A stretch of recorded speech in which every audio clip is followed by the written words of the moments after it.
And a very pleasant good evening, ladies and gentlemen. Welcome to Jim Finks Field here in Salem, Illinois, the home of the 1-0 first place Salem Wildcats. How about that, Josh? That's pretty good, huh? Tell you what, man, it's been a while since we've been Closer. There you go. It's been a while since we've been able to possibly go 2-0. Good chance tonight for Salem as the Alton-Marquette Explorers enter the fray this evening here on Wabash Catch TV. My name is Bruce Dickey. Thank you so much for tuning in tonight alongside Josh Tate. This ought to be a fun one. And I got to tell you, Josh, probably not going to be quite as large a crowd here tonight as last week just because it was a different opponent. The opponent last week brought a lot, and that probably brought a lot of Salem folks out. But Alton-Marquette, they're as good as anybody else, and they'll present all kinds of problems to a Salem team that took a couple of quarters to find their footing last week. Yeah, I'm sorry, what did you say? It took Salem a couple of quarters to find their footing. Yeah, it did. I'll week. tell you, they came out in the third quarter though, and man, I think they got talked to pretty good there by Coach Green at halftime, and they come out and had the guns a-blazing. It was interesting. If you folks were watching college football last night, kind of a slow first half up at Minnesota as well, and then Nebraska came out like their guns a-blazing basically in the second half, scored real quick and took the lead there in that game. And that's kind of what Salem did last Friday night. As they came out into the second half, they drove downfield and scored quickly, and then you just did we ever get confirmation from Coach Green or from maybe from Max Ambule whether that was an intentional onside kick, an intentional pooch kick? I never heard the official ruling on that, but. We'll just keep that under the vest. I gotta tell you, yeah, it was terrifically executed. They picked up an extra possession against a good Centralia Orphan squad last week, and I tell you what, the Wildcats won the turnover battle, Josh, and they won they got that extra possession there as well. And you get extra possessions, that leads to wins, doesn't it? Yeah, good defense is your best offense, I think has been stated before, and exactly what you said. If you can get a few turnovers and capitalize on them like the Wildcats did last week, you've got a shot against anybody. We really do appreciate all you folks tuning in here on Wabash Catch TV on television. I am told that the internet is working from the start tonight. I'll check at least nobody's getting angry with Josh yet. On his telephone, I don't tell people my phone number, Josh. I'm smarter than that. If I told people my phone number, no telling how much yapping I'd get. But you should be able to get us on both Wabash Catch TV West channel on YouTube, as well, of course, on Facebook Live at the Catch TV live broadcasting site. So if you do have to leave the house, by all means, turn on your computer and turn on your phone. You can watch and listen and have a good time as the Wildcats go for win number 2 this evening. Marquette comes in tonight at 0-1. They were defeated last week by Bethalto Civic Memorial. They knocked them off. Oh, I had that final and I put it away. I think it was 42-17. Bethalto defeated Alton-Marquette last week. And for Salem to win tonight, what are some of the keys, Josh? What are they going to need to do? Make sure you get Reinhardt running hard again, or what are we talking about? What do you think? I tell you what, Reinhardt was very impressive last week. I did not have him in my scouting report. He got stronger as the game went on, didn't he? Yes, he did, and it seemed like he gained confidence, and then his line gained confidence in him and was giving him holes to run in. And by the overtime period, that was a terrifically confident Jeremiah Reinhardt running through the line in 2 carries to pick up that 10 yards, to pick up that touchdown. That boy, I tell you what.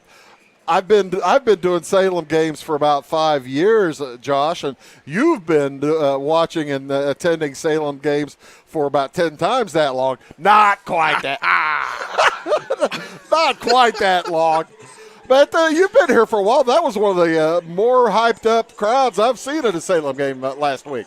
It was. The crowd's been wanting. They've been wanting to win, and hey, let's face it. There's always something special when you can beat Centralia. You know, right. They're the cross-county rival. They're 15 minutes away from us, and they've won the past 6 years, and we got them last week. Got them last week as the Wildcats are getting set to head through the inflatable Wildcat head as holding the flags tonight, Brennan Richardson, along with the big man Frank Pottergoy. And I think the Wildcats, that was such a big win tonight. You don't think there's any chance for a letdown tonight, do you? Boy, I hope not. I'm sure Coach Green has been preaching that all week. Saying, boys, we do not want to let off the pedal. Don't let off the gas. Keep your foot down, and let's get them.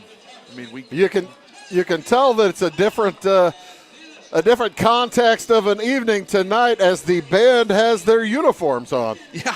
A little warm for it last week. It was a little warm.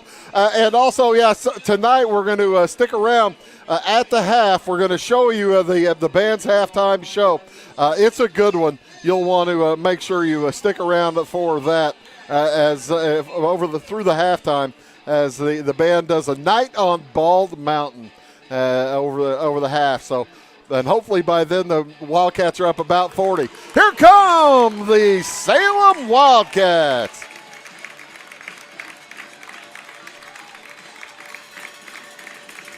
Always a good round of applause for the kids whenever they come out.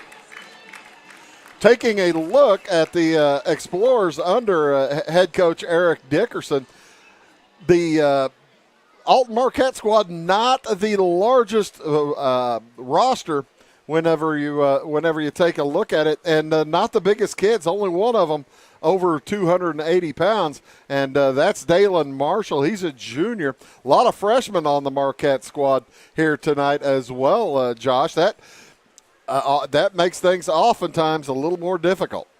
You know, I hear the name. Oh, wait a minute. Are we going to the national anthem? He's working with the microphone. Now we are going to the national anthem. We'll get to that point here in just a second. As singing the national anthem tonight, it is senior Rebecca Hayes.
How about that, Rebecca Hayes? How about Rebecca Hayes doing a great job on the national anthem there as we're getting set for football. here in just a moment. Can you hear me in your headset? Yeah. We might Can have you had hear a. me? I wonder. I don't know. I can't hear me. Uh-oh. Can you hear me? I can hear you. Okay. It must be this. There we go. There we go. All right, now it's working. I think over there, buddy. Alton-Marquette's coach looking for where to go. Okay, yeah, that's I had an issue with my headset. Now I'm working. Now I can hear everything. Speaking of healthy equipment, how's the team coming into this week? It looks like everybody's dressed. I don't think they lost anybody last week. No, I don't. I think everybody's good to go. I haven't heard of any injuries, so that's always good to hear. The only real fright last week was my King Etris. He was cramping up quite a bit over the course of the second half of that game last week. And he looks like he's out there and ready to go today. And that's something that an extra week and about 15 degrees cooler just have to help. You got to love it. You especially got to love it if you're a player. Absolutely. Yeah. I know. I love it. Yeah. Don't get me wrong, Josh. I love it, but I don't have pads on. If I did, I would really love it 15 degrees cooler like it is tonight as Max Ambuel sets the football in the tee. The Wildcats won the toss. They deferred to the second half. Back deep for Marquette. That is Henry Hornsey at the 20-yard line. They look like they watched their film because they're going to expect Ambuel to put it to the 30 maybe. We'll see. I think they did that basically last week to stay away from Coke, but we'll see what they choose to do. Uh-oh. Oh, they're going to go onside kick, and it is caught in the air by Carter Dennis. So, Josh, we talked about when will the Wildcats maybe try to open up the playbook. They started the game opening up the playbook. Hey, I like it. Being aggressive off the bat and trying to set the tone here. Now you count on your defense to make some key stops here to open up the game. Here in Salem, it is a nice, gorgeous 80 degrees with about 3 miles an hour wind. So not much movement on the flags as it will be Alton-Marquette's football to start things off at their own 44-yard line. It'll be, I believe that is Jack Ray at the quarterback spot in the shotgun. Double flanker set, double wideouts. No tight end. Handoff goes to the single back, Alex McLeod, and he is drilled in the hole for no gain. McLeod, a 5'11", 220-pound junior. Jack Ray, R-E-A. Jack Ray at the quarterback is a sophomore. He is 185 pounds and is a sophomore. 185 pounds and 6 feet tall. Heads off to the sideline to pick up the plays from Eric Dickerson. Dickerson in his first season at head coach of Alton-Marquette. As I said, they come in at 0-1. The Wildcats in at 1-0, looking to pick up their second win here in non-conference play. And somebody's getting a penalty. Big Frank Pottergoy got across the line early. Was he drawn? Yeah, looks like it's going to be on Salem. Yep. He was not drawn across. So a little bit of count shenanigans by the Alton-Marquette Explorers. That brings up a second down and 4. Does Jack Ray run over to the sideline every play to get it? I'll be darned. That'd be a lot more comfortable this week than last week. Oh, absolutely. He has McLeod behind him. Sykes and Blocker off to the left, and another flag is thrown. Timeout is called. It's going to be delay of game. Timeout is taken by Alton-Marquette. We'll take it as well back after these words. Going beyond the expected. It's what they do at Pekin Insurance, and it's been their way of doing business since 1921. It's service that goes the extra mile, and product that provides the flexibility to meet all of today's insurance needs and tomorrow's as well. Stop by and see the agents at North Wayne Insurance Agency in downtown Flora and Sisney. They will provide the financial protection and peace of mind that you need and deserve. North Wayne Insurance in Pekin, beyond the expected. Why are more people heating their homes with FS Propane? Because it's better to work with a company that lives and works in the same community that you do. This is Aaron Cummins, your local Clay County FS Propane specialist with South Central FS. South Central is a 9-county cooperative with highly trained employees that are dedicated to providing our residential, commercial, and agricultural customers a safe and reliable propane supply. Contact your local South Central FS Propane specialist or visit us online at southcentralfs.com. 10:46 to go here in the first quarter, and Alton-Marquette has run one play from scrimmage and has called their first timeout. As Ray shouts out the signals, hands it off again to McLeod. McLeod tries the right side. He's going to pick up a bit more this time, picks up about 3 or so, and Marquette will be looking at a third down and a long one. Who would have thought that a coach by the name of Eric Dickerson would be kind of run heavy? Yeah, no kidding. That's the thing. Eric Dickerson hasn't played football for probably 30 years now. How many people you think know the reference? Oh, probably anybody watching this game does, though. Third down and 1. Double backfield now with Ray. With Jack Ray, and he'll hand it again to McLeod. McLeod bursts across the 45 and then gets shoved backwards, but forward progress will give him a first down, and Alton-Marquette picks up their first new set of downs on the evening. Alton doing a good job there on the line, just kind of creating holes. I mean, it's the name of the game. Yeah, that one kind of turned into a bit of a rugby scrum a little bit, Josh. But they stuck with it and were able to push forward. They needed 1. They got about 2. So it'll be 1st and 10 at the 45 of Salem. 3 receivers off to the right, the left, 1 to the right for Ray. He looks to his left, tosses a bubble screen out there to Dorian Sykes. Sykes gets a couple of yards before he is pushed backwards as well. Nice job out there.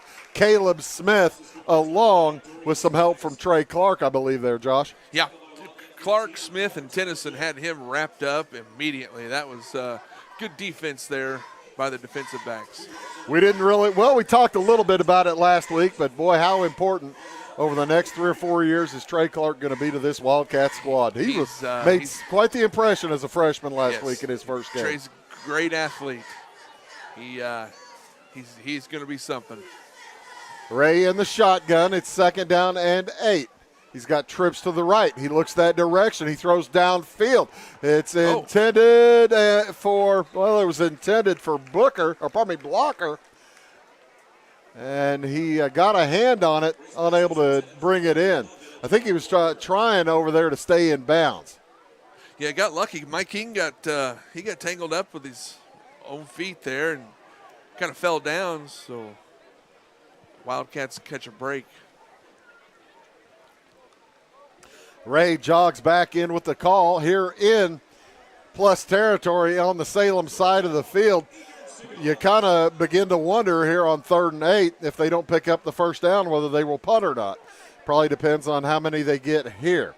Ray calls the signals, fires to his right. He's got a man. It is incomplete. Intended for Lawson Bell. Bell was open. Yep. Looked like might have been able to get the first down. Yeah, he was wide open. He just kind of missed him there. Ray did. So that brings in the kicking team. Is that a 5 or a 6? I don't have a 5. I hope that's a 6. Okay, good. Back to punt for the Explorers. Joe Steffen, a freshman, 5'9", 185-pounder. Stands at his own 45. Back deep for the Wildcats, Lyric Black. Picks up a low snap. Nice boot, and it is going to go out of bounds inside the 20. Right outside the 20 at about the 22-yard line. I didn't think it got that far left that quickly. But as it is, the Wildcats will have it at their own 22 or so, a punt of around 21 yards. And the Wildcats will have their first possession beginning here with 8:26 to go. Yeah, looking to see what the Wildcats can do this week. They had a pretty good attack last week with Reinhardt, Tennyson, and Green.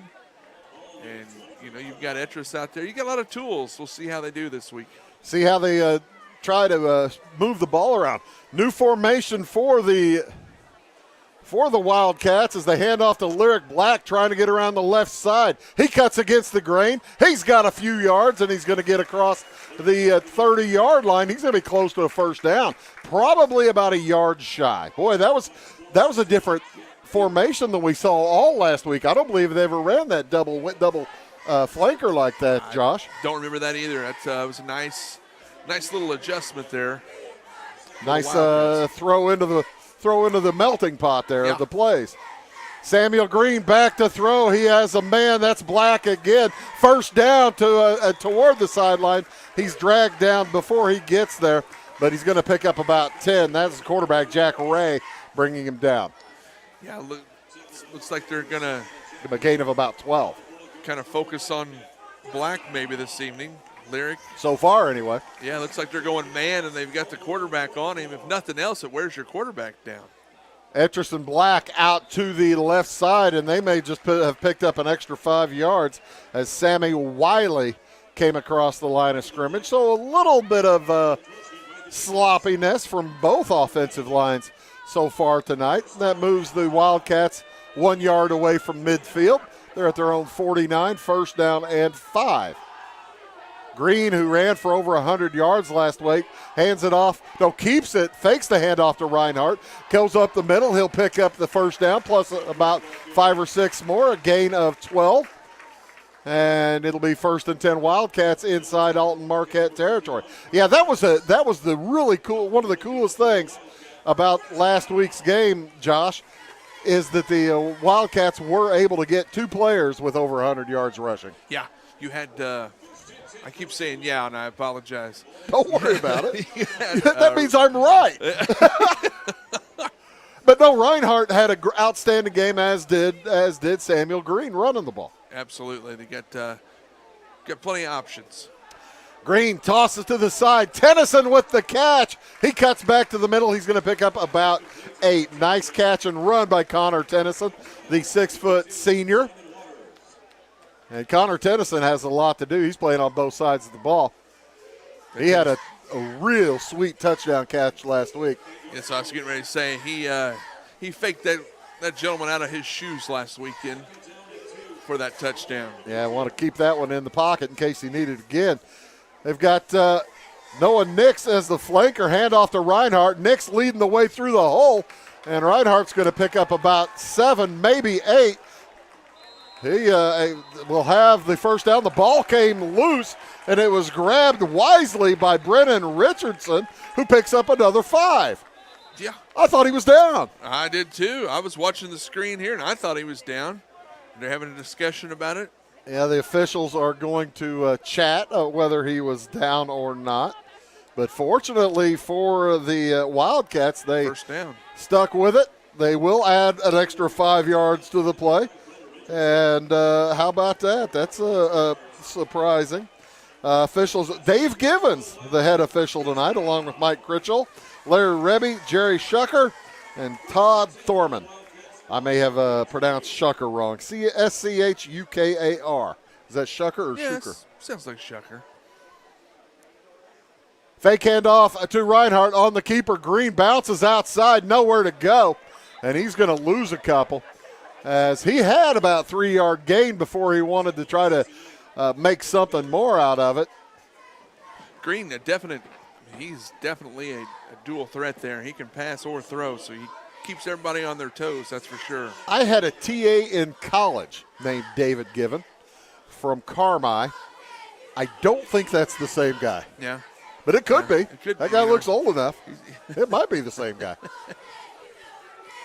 Clock continuing to move. 5:20 to go here in the first quarter. Green fires to the right. It's caught by Tennyson at the 15. He breaks a tackle, picks up a couple more as he gets away from Thomas Wendell. And the Wildcats in business now, Josh, inside the red zone at the 15. Connor Tennyson, he's just a pit bull, isn't he? I mean, he catches the ball and you think you got him down, and he picks up another 2 yards. That was the thing. I thought Thomas Wendell had him down too. Uh-huh. And I think Wendell thought he had him down, don't you? Nix out to the left side along with Black and Etris on here, 3rd and 5. You figure the Wildcats would go for it on 4th down if they don't make it. Fake handoff to Reinhardt. Bubble over to Etris, and he is brought down immediately. Nice. Sniffing that out by Simon Waters. That was big number Waters 52. Had a good tackle there. Yeah, he really saw that nicely. So 4th down and 6. Ambule's got a pretty good leg, but I don't think they feel comfortable going to him with 4 minutes to go here in the first half. It would be about, a 33-yard kick right here. Uh-huh. Green back to throw. Looks over the middle into the end zone. Off the hand of Noah Nix. He turned and tried to bring it in with one hand, but could not haul it down. And the Wildcats will turn it over on downs. They moved it nicely, moved it from their own 23 all the way to the 16 of Alton-Marquette, but the Explorer defense holds, and it will be Wildcat back on the Wildcats in green, back on the defense. It was a great throw by Green, and Nix, man, having to turn your body around like that and catch that. That's tough. Pretty tough. I mean, I know. Yeah, Gronk, if you'd have caught that, that's a Kelsey catch. Yeah, I was gonna say Gronk and Kelsey make that look easy, and I don't think it's that. Nobody easy. else makes it look that easy. Jack Ray at the quarterback. Hands it off to the big man blocker. He goes to the right side, and he's going to pick up about 5 out to the 20, maybe the 21-yard line. Call him just shy of the 21-yard line. We'll give him 4 yards on the carry to the 20. Marquette or Alton doing a good job of just creating a hole, 4 or 5 yards at a time. You do that all game long, you'll win some football games, Yes, Josh. You will. Yes, you will.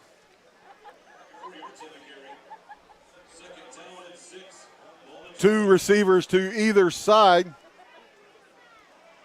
Blocker in the backfield with Ray. Pardon me, McLeod with Ray. And Ray has a bad snap, gets rid of it. The ball is, he throws it wildly. Boy, that is often turned around for 6 points right there. That was a scary throw if you're an Explorer fan. Yeah, there's a lot of good pressure there, and I think it might have almost been a fumble because I don't think it was very close to the line of scrimmage there where it landed, the throw landed. Under 3 minutes to go here in the first quarter. It's 3rd and 6 at their own 20. The Explorers need to get to the 26 for a first down. McLeod in the backfield with Ray. Handoff to McLeod. Tries the right side again. Nowhere to go. He's driven backwards. First hit made. What a nice job by Isaiah Howard to get back there, Josh. He went through the line. A flag is thrown, but it's going to be holding. I don't think they're going to take it. Nope. It is declined. He'll bring up 4th down at about 16 probably. Yep. All the way back to where are they going to put it? All the way back to the 15-yard line. So a loss of around 10 on the play. Now, sideline warning to the Wildcats. I saw the flag flying down here. I was wondering. I thought who uses a yellow tee? I thought it was a tee. Kick is gathered by Black at the 45. He's got room to run. Bounces to the outside, still on his feet at the 30, the 25, and he's shoved out of bounds. What a run back by Lyric Black. That Lyric, man, he is a quick guy. I've been watching that kid play ball since, man, he was probably 10 years old down at the Little League Diamond, and he's just quick. He's one of those kids that are just naturally. Got a fast first step too, doesn't he? Yes.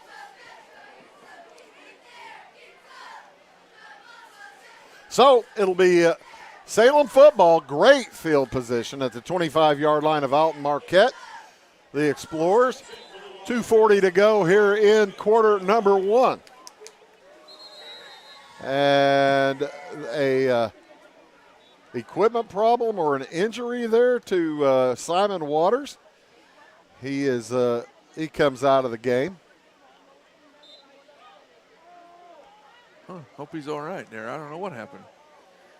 From his outside linebacker spot. Yeah, that was out of nowhere. Handoff goes to Reinhardt. He puts it on the ground, and then it's recovered by the Explorers. What a nice tackle there. I believe the tackle was made by Sammy Wiley and then recovered. I believe it was it Nico Keller on the recovery, I think? I believe you're 77? correct. I believe that is correct. So Reinhardt puts it on the ground. And two possessions ended up in fine field position and opportunities to score. The Wildcats have been unable to score. Boy, you hate to give up those great opportunities very often, Josh. Yeah, you get the ball on the 25-yard line, looking to score, and then, boy, it's tough having a turnover right there. Ray at the quarterback looks to his right and his left. He's got McLeod behind him. Handoff to McLeod. He'll be hit at the line of scrimmage. Falls forward. He's going to pick up 2, maybe 3. Loses his helmet. And he'll have to sit out a play, right? Lost a shoe, too. Oh, man. Oh, man. Rough play for poor guy. Rough play for Alex. I was going to say there was a lot of beef going on down there. I guess so. There was some big fellas running into each other. Lose his shoe, lose the helmet. So into the backfield to replace him, I believe that's Joe Steffen, the freshman. The throw to the left side, incomplete, intended over there for Dorian Sykes. Thrown well behind him, and it will bring up a 3rd down and 8. Did Mr. McLeod get his shoe back on yet? I don't know. So. I don't see him coming back in. I'll tell you what, Ray, man, he's a sophomore quarterback. He shows glimpses of being well above his sophomore age, and then he also shows glimpses of playing like a sophomore. Exactly. You know, he missed that one there by about 5 yards, but hey, he's only a kid. That's just the second game probably for him. Exactly. Back to throw as Ray's got a man across the middle. Oh, it's incomplete. He had Lawson Bell. Bell had it in his hands. Defended back there by Colson Quinn, along with some help from Caleb Smith. But, boy, Bell should have had that one.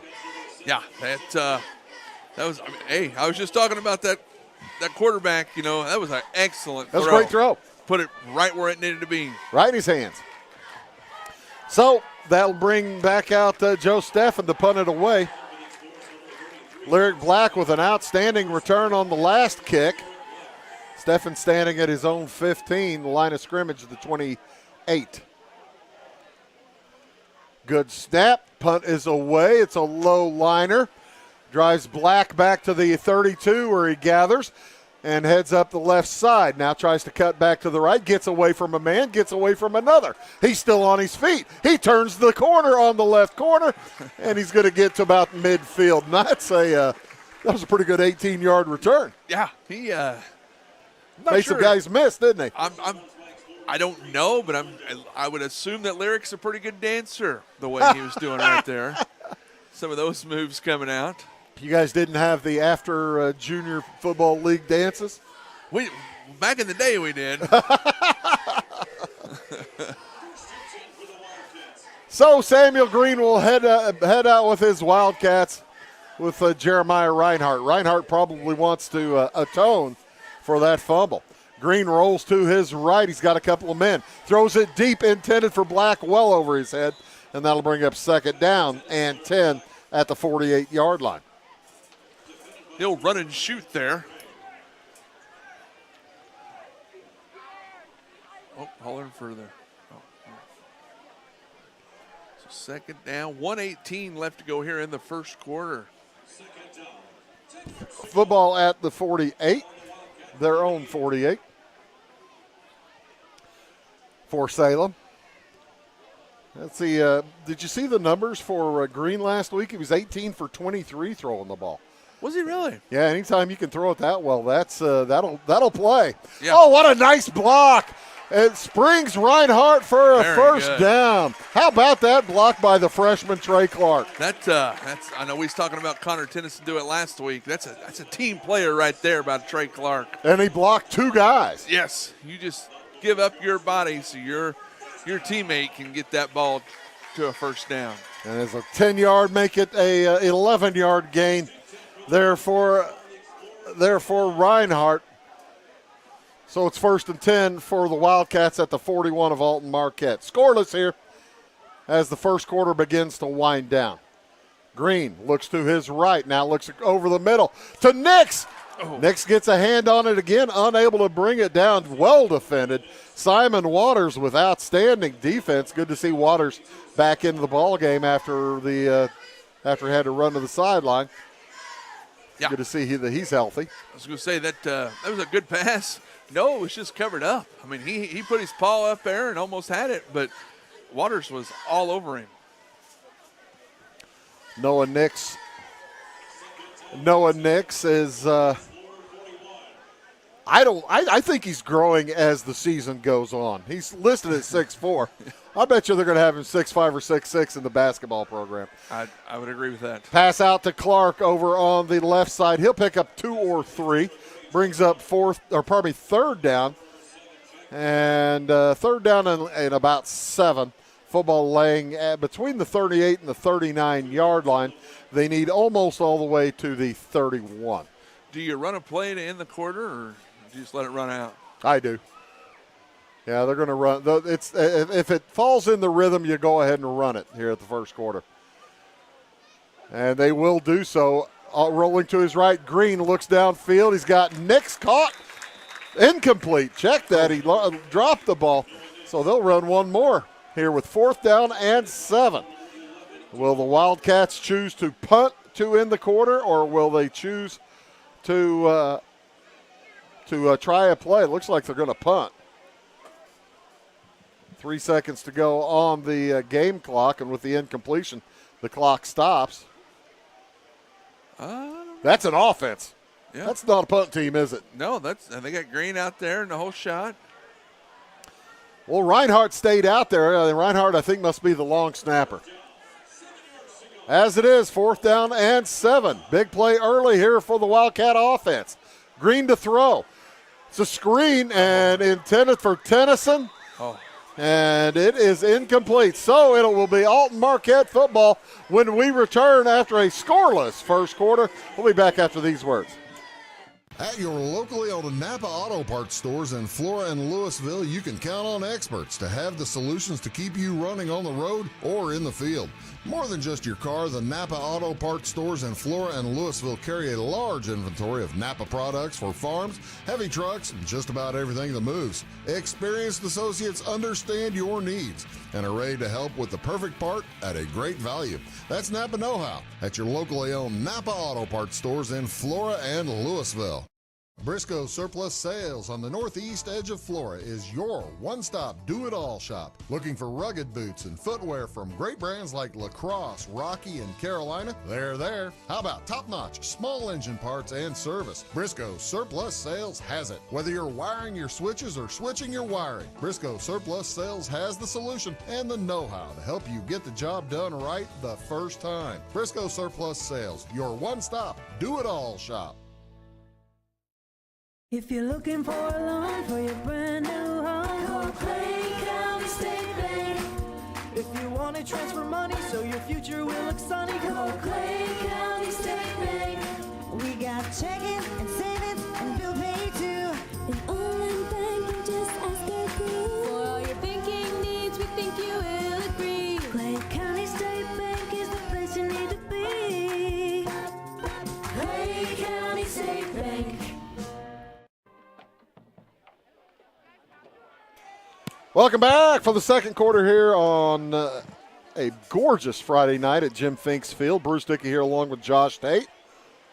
A scoreless but not uneventful first quarter as Salem ventured into Alton-Marquette territory 3 times, came up empty 3 times.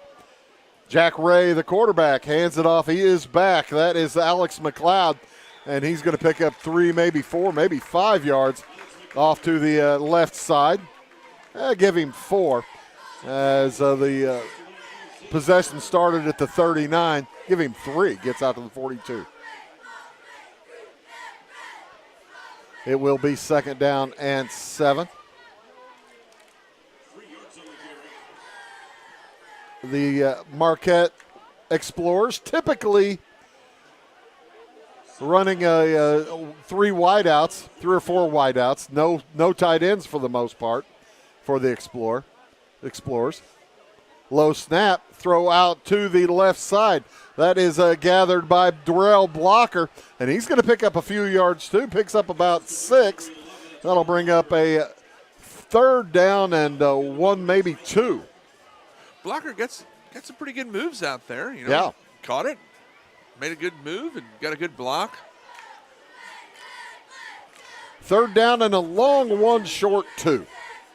Football laying at the 47-yard line of Alton-Marquette. They need the 49 for a 1st down. Marquette looking for their first win on the season. They were winless last season. Salem beat them about 25 points, wasn't it? Something around there. And fake handoff, handed to the second man, nowhere to go, and a loss of about 2 or 3 on the play. That will bring up decision time for Coach Dickerson and the Explorers here on 4th down and about 5. Make it 4th and a short, 4th and 3. Football, so a loss of 1 on the play. It looks like they're going to go for it. They're bringing Ray out there, setting up the regular offense. You got to figure Alex McLeod's got to get a sniff here, don't you think?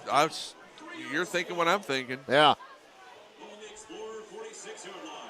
Big Alex McLeod, the 6', 5'11", 220-pound back. He heads out to the right side. So an empty backfield. They throw it to the right side. Incomplete. Intended for Lawson Bell. He had McLeod out there blocking for him. Looked like he was going to have a good shot to pick up some yards. But a pass just a bit off target. Yeah. Once again, the sophomore comes out. And the sophomore quarterback there, he had a really good play there a few plays back, and hey, that's growing pains. We've experienced these. Samuel Green started as a sophomore 2 years ago, didn't he? So Wildcats take over again in Alton-Marquette territory at the 46-yard line. Green and Reinhardt in the backfield. There's a fake to Reinhardt. Green's a keeper. He'll get across the 40, tries to go to his outside, and he's going to be dragged down by the freshman. Nice job, Joe Steffen on the tackle. Green, man, when he gets going, it's hard to. He's slippery. He get a little head of steam, can he? Yeah, and he's slippery and he's a strong runner. He runs downhill. It'd be hard to wrap him up, I'd think. Lyric Black brings the play in, tells the huddle what the plan is. It is 2nd down and 2. A gain of 8 on that play. Green in the shotgun. He probably won't go under center. Fakes it to Reinhardt. He's got room to his left. He turns the corner and gets pushed out of bounds, or runs out of bounds inside the 35 at around the 33-yard line. 1st down for the Wildcats. Green just chalking up the 1st downs there. Hey, nothing wrong with that. 1st and 10 at the 32 of the Wildcats. The first 2 or 3 times, the first couple of possessions, 2 out of the first 3 possessions, the Wildcats got a little bit cute and started throwing the ball and ran out of downs. They may just end up running it here for a while. Josh, what do you think? Like working, yeah. Hand off to Etris. He cuts the corner. He's got some good speed and a 1st down inside the 20, inside the 15, and it'll be 1st and 10 for the Wildcats as Etris picks up around 15 on the play. Running game does seem to be working, so we'll see what happens. Give him about 17 on the play as he got inside the 15-yard line. First and 10 at the 14 for the Cats. 8 minutes, 40 seconds to go here in the first half. A quick-moving first half. High snap brought down by Green. Follows these blockers well. Gets inside the 10 to about the 6. Boy, that was great. He just had his hand right on Brennan Richardson's back, didn't he? Yeah. And anytime Richardson's going to give me a lead block, you take it. Yep. He is a good one to run behind. That's right. Be patient. Let him clear it out, huh? Mm-hmm. Pickup of about 7, at least second down and 3 at the 7-yard line. Fake handoff to Reinhardt. Keeper again by Green. He follows Richardson around the left side, and he's in! Touchdown, Salem! Nice A job. 7-yard scamper for the Wildcats. Ends a 46-yard drive. With in about a minute and 10 seconds. They got downfield in a hurry. Makes it 6-0. A 7-yard touchdown run. Ambule in to kick. Colson Quinn the holder.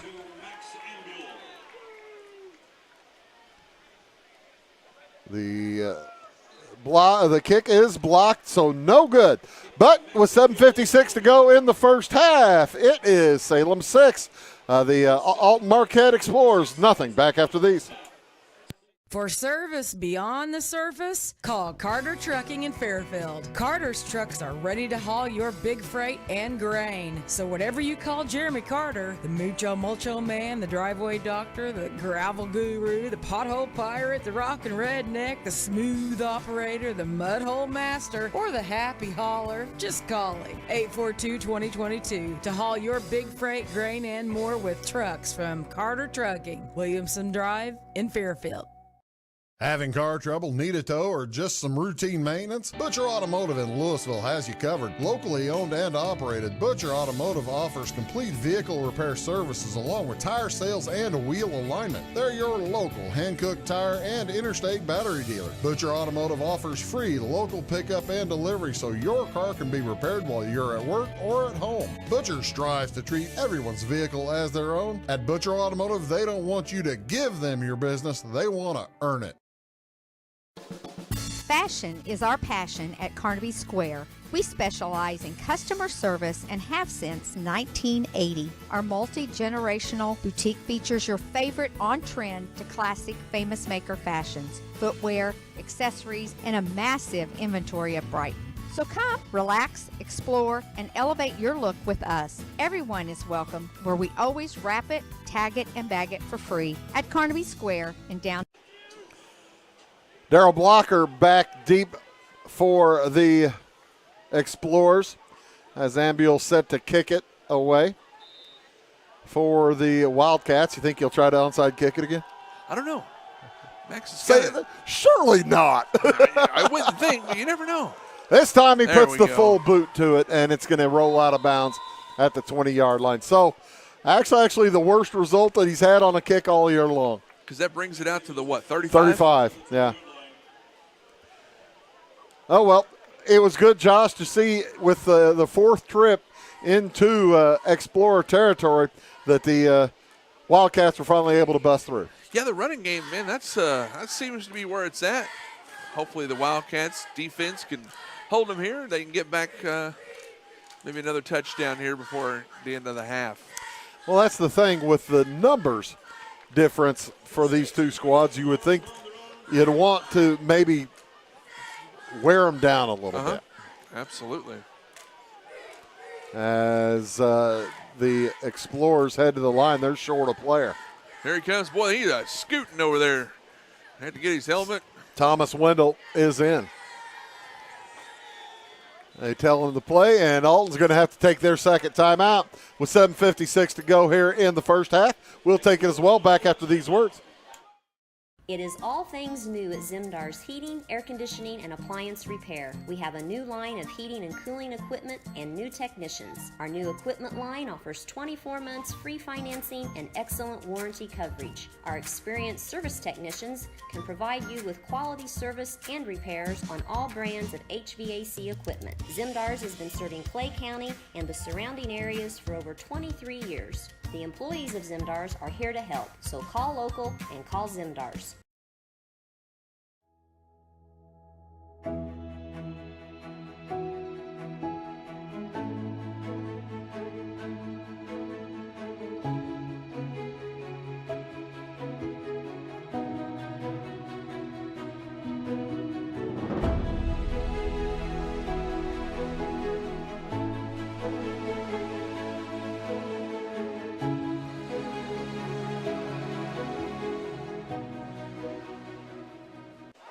Welcome back, folks. 1st and 10 for the Alton-Marquette Explorers at their own 35-yard line.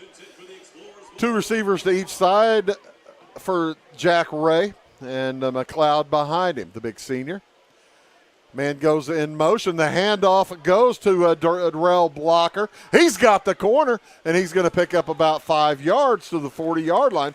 That's the first time they've run that one with a man in motion, wasn't it, Josh? Yeah, it was. That's a good play. That that was well executed by Alton. Got to give him the credit. They brought him down inbound, so the clock does continue to run here in the second quarter. Plenty of time. Only one timeout remaining for Marquette. Salem holds their full complement of 3. Second down and about 5 for the Explorers. Trips right, 1 left, 1 in the backfield for Ray.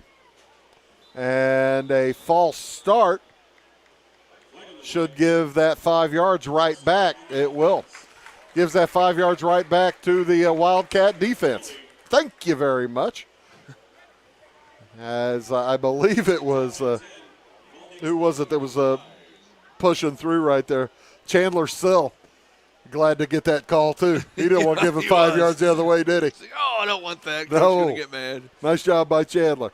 Hey, if the guy in front of you goes and you're on the defensive line, by golly, you go too.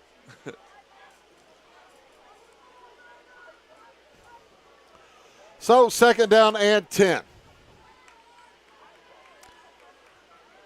Looking down the middle, throws it down the middle, and it's knocked away. Good handiwork there by number 17, Cooper Lobeck, for the Wildcats. The pass intended for Dorian Sykes. And that might have been the second best ball we've seen thrown tonight by Ray. That was a good pass. That was a good pass. It was great tip there by Cooper to just get that left hand up there and knock it out of his way. So, brings up third down and 10.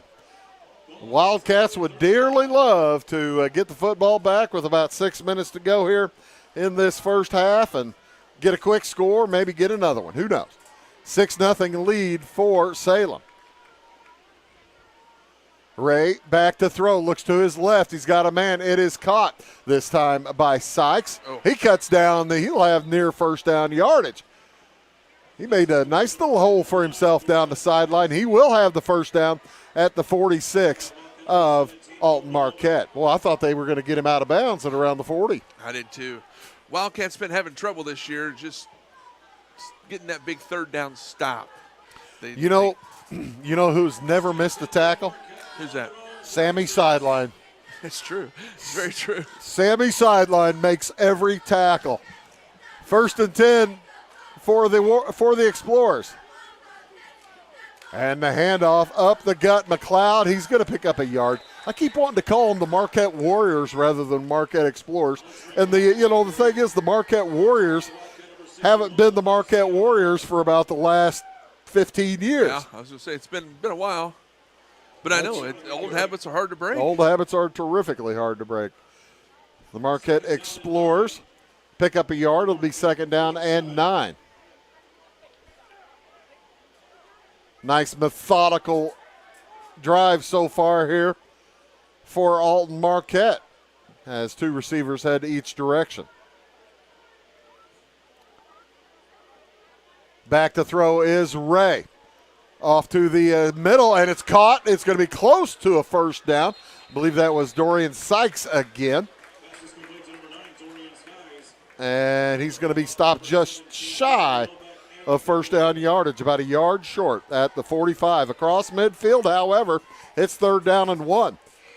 This is another time Salem needs one of those false start penalty things. Yeah, that'd be really nice. Defense needs to come up big here. Get the ball back. 4 minutes left to go in the half. We'll be all right. 3rd down and 1 for the Explorers. Handoff to the second man. He is through it. He may score all the way toward the end zone. Oh, he's brought down inside the 10-yard line. A nice run right up the middle by Lawson Bell. The senior picks up about 35, 40 yards on the play out of nowhere. And the Explorers are knocking on the door, Josh. I know that's the first time I believe you've mentioned Lawson Bell's name tonight, and man, he got through there quick. Yeah, he was. I mean, he hit the hole and never stopped. So McLeod in the backfield now with the freshman Joe Steffen on 1st and goal at the 8. Handoff goes to Steffen. He tries to get outside. He'll pick up about a yard, maybe 2, near the 6-yard line. And it'll be 2nd goal at the 6 for the Explorers. Wildcats looking over at Coach Lobeck. Lobeck giving him the sign and saying, stand strong. Got to have a stop here. Need that big front line to stand strong is exactly right. Big old Brennan Richardson, Frank Pottergoy, Chandler Sill, along with Isaiah Howard. 2nd goal from the 6, throw to the left side. It is incomplete. Struck right at the time the ball got there by Caton King. Tell you, they sent Smitty on a blitz there, and I'd be getting rid of the ball real quick if he's breathing down my neck. Yeah, Caleb Smith, pretty good speed out there at that linebacker spot. And they will bring Lyrica Black back into the game as Caton King takes a seat. He had a nice play on that last one. 3rd and goal at the 6. 3 receivers to the right, to the left side. He throws to the right. Ooh. Intended out there for a Thomas Wendell, and it's incomplete. Well defensed by Mike King Etris. Very good there. He was right on him. I'd like to see that. And now, if Salem can hold him here, I mean, you got the clock stopped. You've actually got a chance and make it a drive. You got the football back with 3 timeouts and 3 minutes and 40 seconds. You probably would have enough time, one would think. As the football near the center of the field.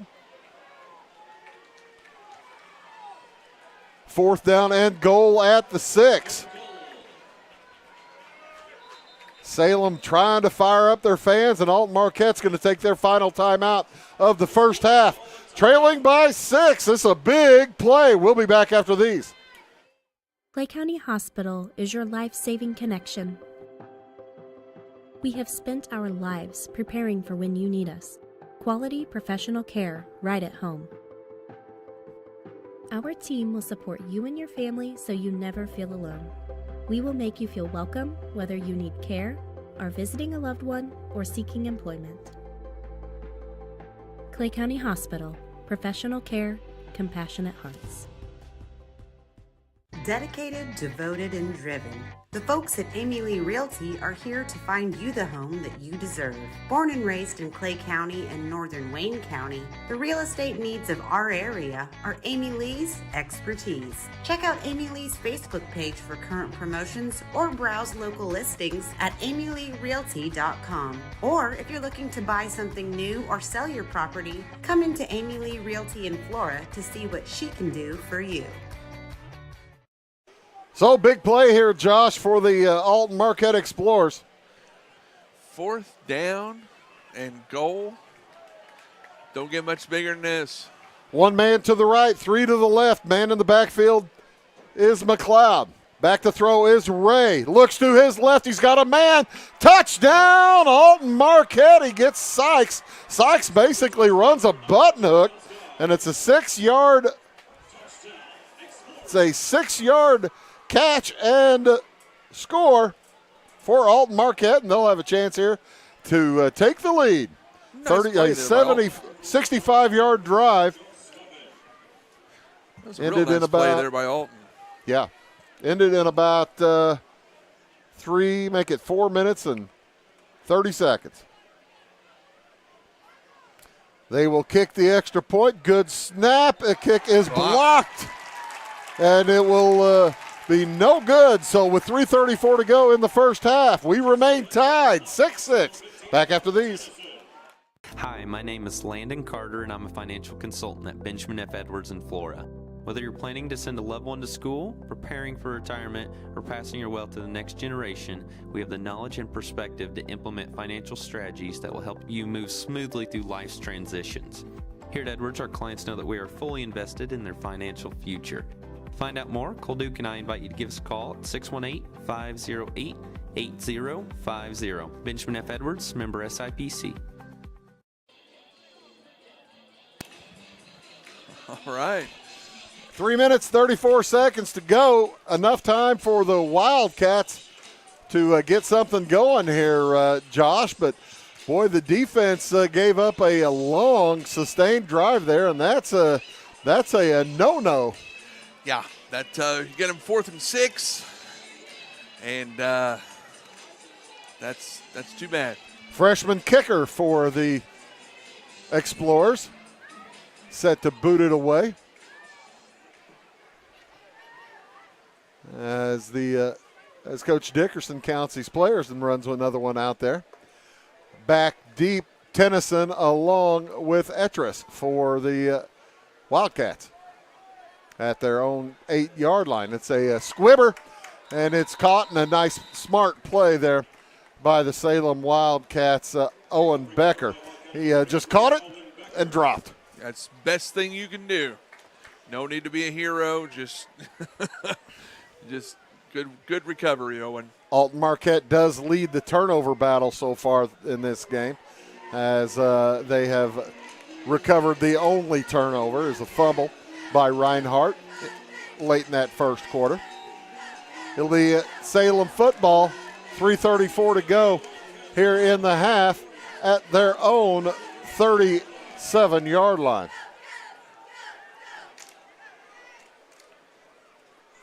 Back to throw is Green, and he throws it a little bit too far for Lyric Black. And that kind of looked like a few of the passes we've seen from the white jerseys. Yeah, that wasn't the not what we're used to seeing from Samuel Green. That's exactly right. Wasn't the usual pass that we're used to. Yeah, you go 18 for 23 in a high school game. That's pretty doggone good. Absolutely. That's what Green did last week. As it is 2nd down now and 10. Clock does not move, however, on the incompletion. As Reinhardt in the backfield. They fake it to him, throw to Black out on the left side. He makes a man miss, cuts to the outside to midfield. He's going to get shoved out of bounds at about the 47-yard line, and that's going to be a gain of 16. Lyric putting one of them little juke moves on and just making the defenders miss. I don't believe they expected him to cut back to the middle there, Josh. No, they were pushing him to the sideline. Yeah, pushing him to the sideline, and he says, no, I want to go this way. Yeah. And he picks up the first down. That picked up about an extra 10 yards. So 1st and 10 at the 46 for the Wildcats. 2 men out to the right, 1 to the left. Nix at the tight end. Fake handoff, Green on the keeper. He's got good yardage. He's going to pick up 8, maybe 7. Gets turned around.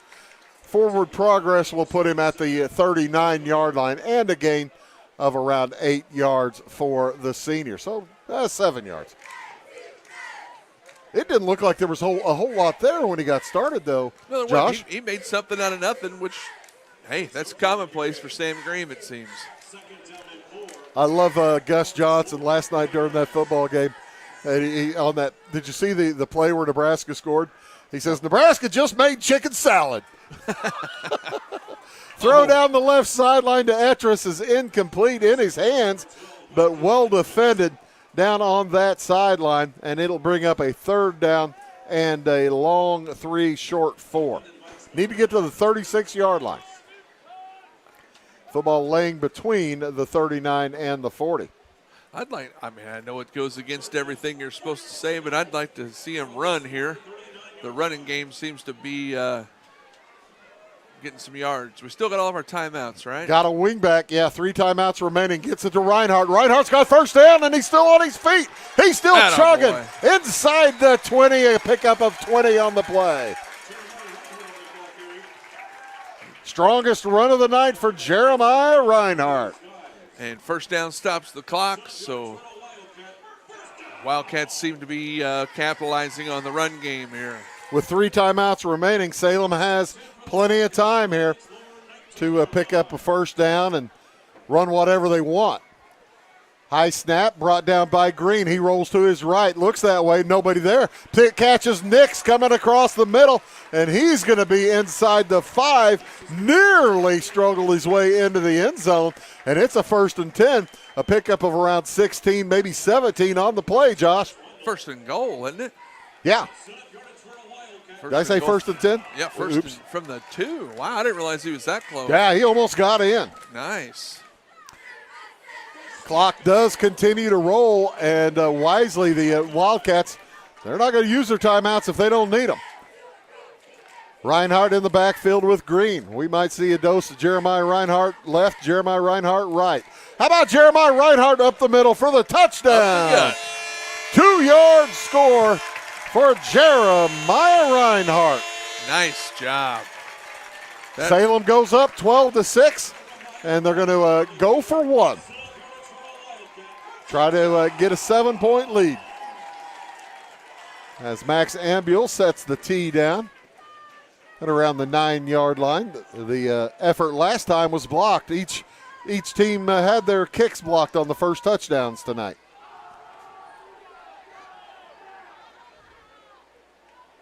Good snap, kick, or punt, or the placement is down, and the kick goes right into the line.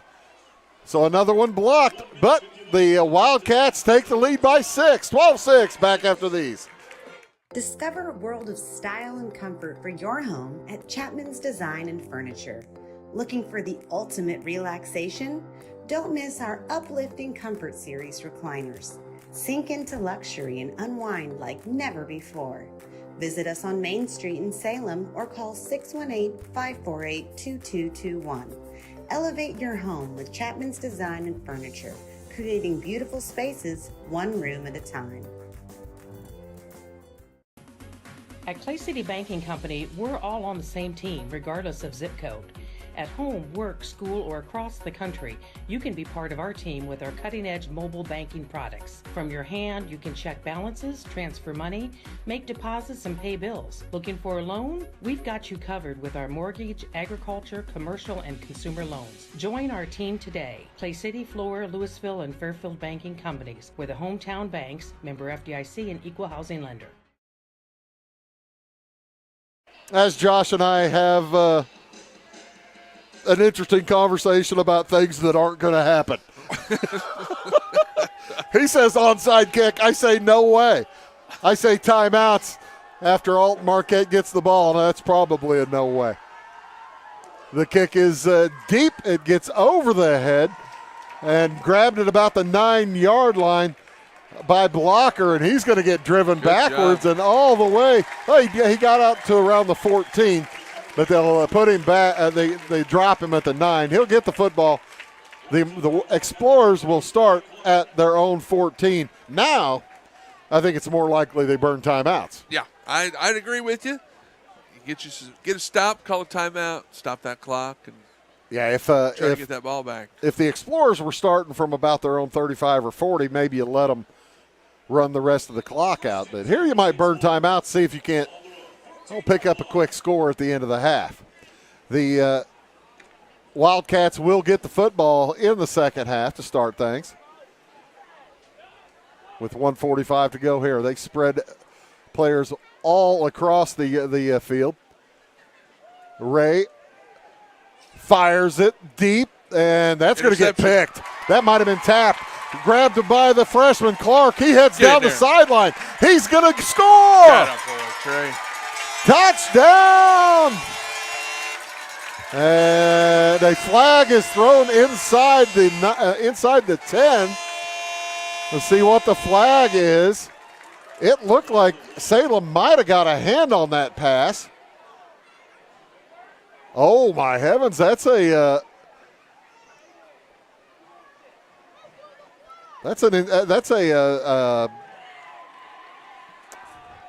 unnecessary roughness. It's a 15-yard penalty. Really? You're throwing a shoulder. Haven't seen that for a long time. So what happened? They called it throwing a shoulder, and hopefully not at somebody's head. Well, it'll negate the touchdown, but they'll move it 15 yards, and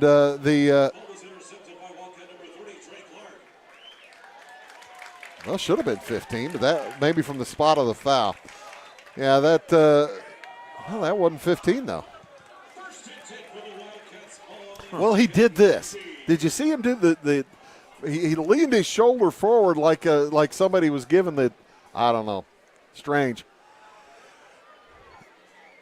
Oh, it was on the return. That's what it was. Okay, so the interception counts. Salem has the football at the 19-yard line.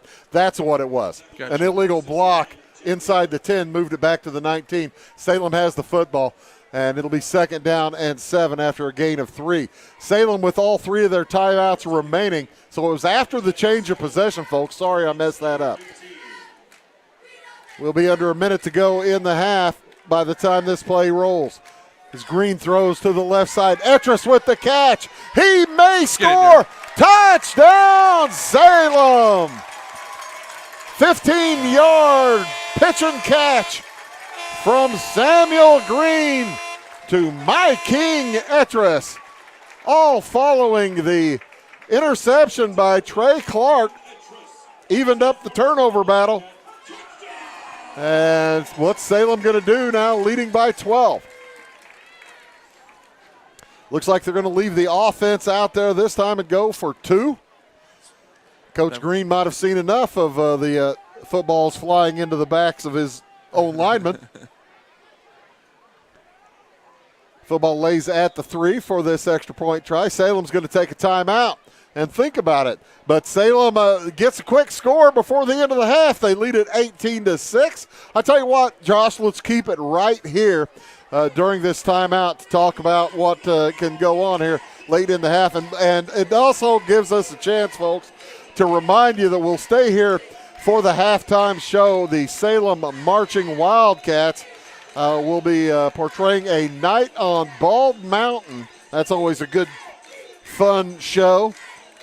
Coming on the heels of last year's 9 Layers of Hell show. That's Dante's Inferno show.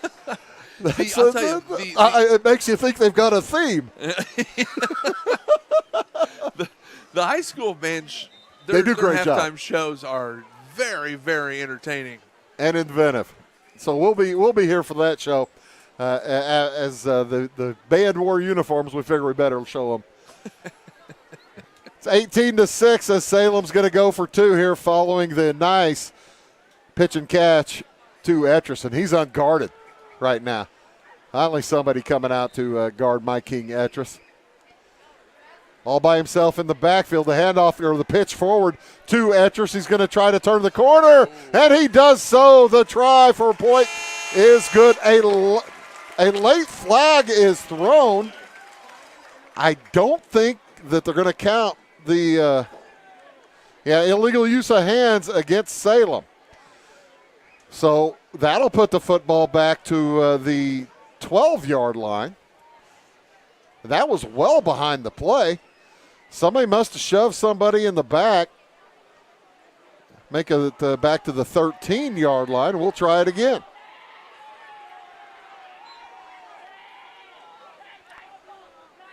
This, for both teams, the extra points tonight just not really working out, Josh. No, last week I think we were 100%. And then this week, not so much. Salem will burn their second timeout. We'll keep it right here. And when you have one, basically 4th and 13, what do you run here, Josh?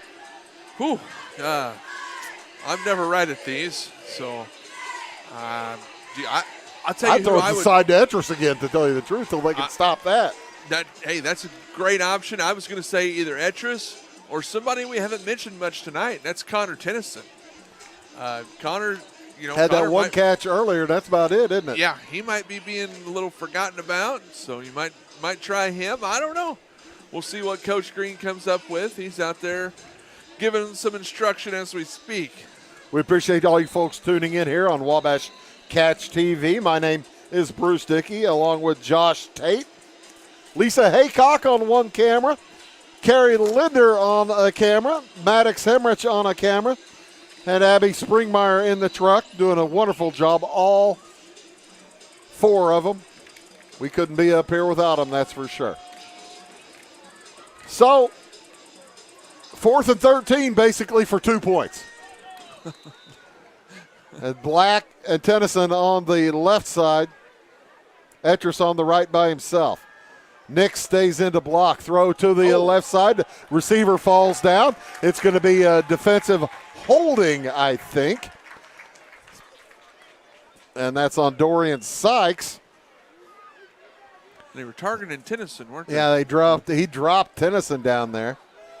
Are they calling that holding or pass interference? Well, the line of scrimmage was the 13. And now they'll put it halfway from the 13 to the goal line at the 6.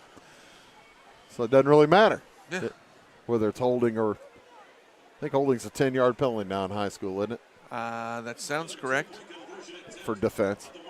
I'm trying to remember. Sometimes these things change. So we'll try it again. How about was this the 4th time's a charm or 3rd time? Third time. 3rd time. 2 receivers to the short side of the field. That's the direction Green's looking. He gets away from travel. Now he fires it across the middle. He's got Mike King Etris. That try for point is good. And the Wildcats, with 53 seconds to go here in half number 1, take a 20-6 lead. Back after these. Going beyond the expected. It's what they do at Pekin Insurance, and it's been their way of doing business since 1921. It's service that goes the extra mile, and product that provides the flexibility to meet all of today's insurance needs and tomorrow's as well. Stop by and see the agents at North Wayne Insurance Agency in downtown Flora and Sisney. They will provide the financial protection and peace of mind that you need and deserve. North Wayne Insurance in Pekin, beyond the expected. Why are more people heating their homes with FS Propane? Because it's better to work with a company that lives and works in the same community that you do. This is Aaron Cummins, your local Clay County FS Propane specialist with South Central FS. 52 seconds to go in the half. No timeouts remaining for Alton-Marquette. Just 1 remaining for the Salem Wildcats. You got to figure that the Marquette might chuck it once or twice. Unless they go onside kick, Josh. You never know. You do never know. You do never know. Kick is away, and it is going to roll inside the 10. It does not go out of bounds, and that is where Sykes picks it up. He gets drilled trying to come up the sideline at around the 14-yard line. Check that Durrell blocker, my bad. And that's where the Explorers will have it. With just 47 seconds to go in the half, you got to just run a play and go home, right? That's exactly right. That's what I would do.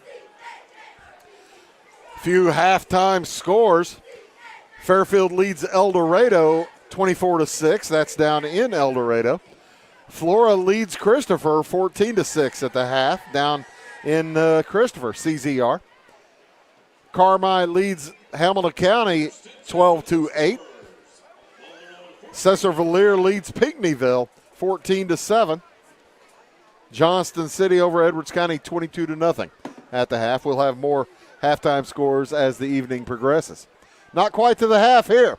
Ray looks to run. He's got a hole, and he gets clobbered. Heavens to Betsy. Frank Pottergoy, meet Jack Ray. Frank laid the wood there, and Alton-Marquette does not have to snap it again. Yeah, I don't think I would. No, I guarantee I wouldn't. After that, I don't want no more of that. They're going to snap it. Oh my. With about 10 seconds to go.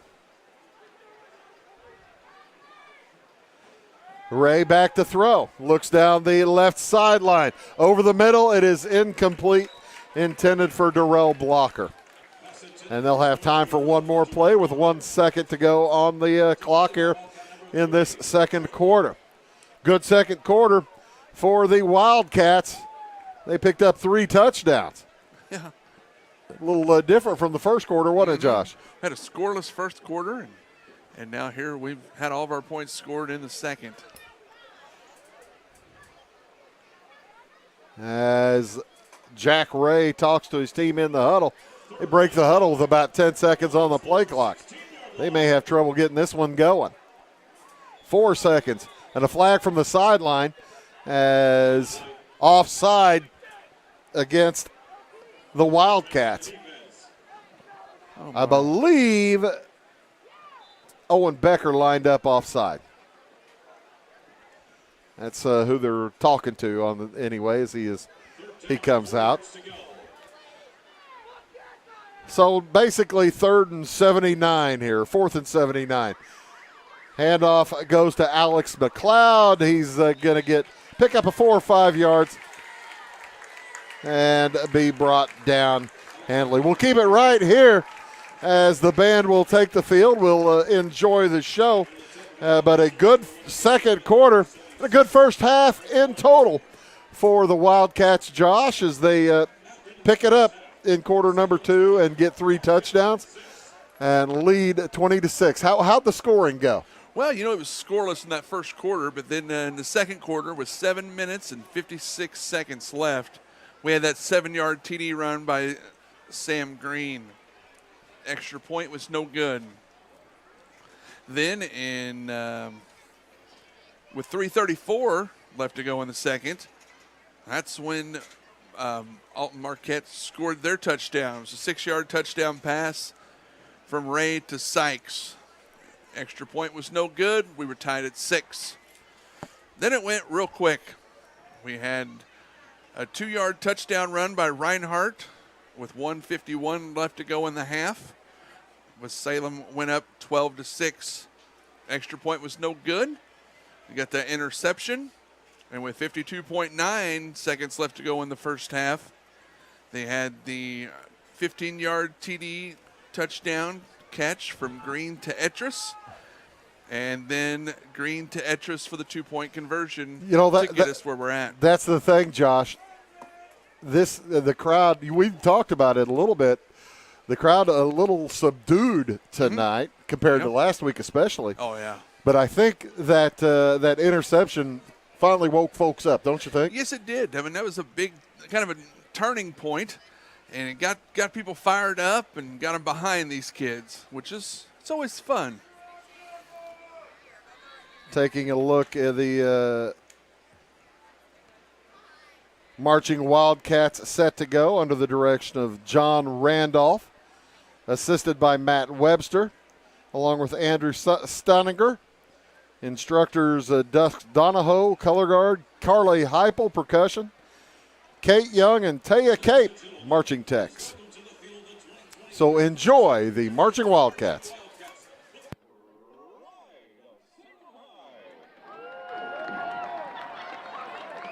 The band is under the direction of Mr. John Randolph and is assisted by Matt Webster and Andrew Steininger. Instructors Dustin Hildegarde, Carly Hagel percussion, Kate Young and Taya Kate for marching techniques. Visual design by Vanessa Randolph and Joseph Benavidez. The band's 2023 show is titled Pictures at Bald Mountain. Tonight the band will be performing the first 3 movements of their 2023 program. Movement 1, Night at Bald Mountain. Movement 2, Hut of Baba Yaga. And Movement 3, The Old Castle.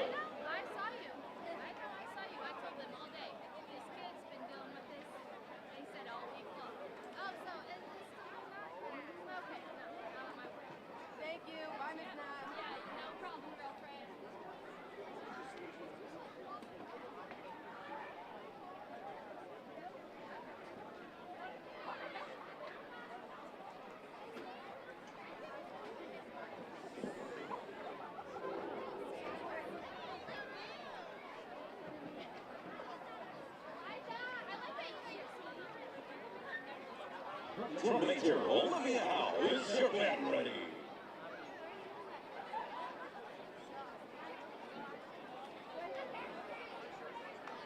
Salem Marching Wildcats, you may take the field for exhibition.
Let's check the band receive first place percussion, first place visual, first place music, and first place overall in Class 1A at the Edwardsville Tiger Ambush Marching Band Festival.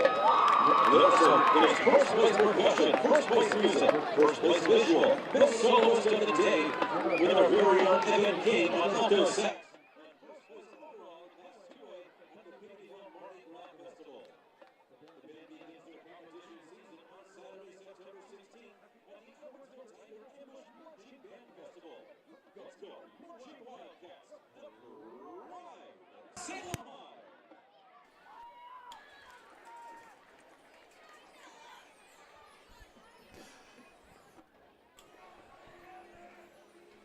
There you are, folks, the Marching Wildcats. We'll be back with halftime scores and the second half after these words. At your locally owned Napa Auto Parts stores in Flora and Louisville, you can count on experts to have the solutions to keep you running on the road or in the field. More than just your car, the Napa Auto Parts stores in Flora and Louisville carry a large inventory of Napa products for farms, heavy trucks, and just about everything that moves. Experienced associates understand your needs and are ready to help with the perfect part at a great value. That's Napa Know-How at your locally owned Napa Auto Parts stores in Flora and Louisville. Briscoe Surplus Sales on the northeast edge of Flora is your one-stop do-it-all shop. Looking for rugged boots and footwear from great brands like Lacrosse, Rocky, and Carolina? They're there. How about top-notch small engine parts and service? Briscoe Surplus Sales has it. Whether you're wiring your switches or switching your wiring, Briscoe Surplus Sales has the solution and the know-how to help you get the job done right the first time. Briscoe Surplus Sales, your one-stop do-it-all shop.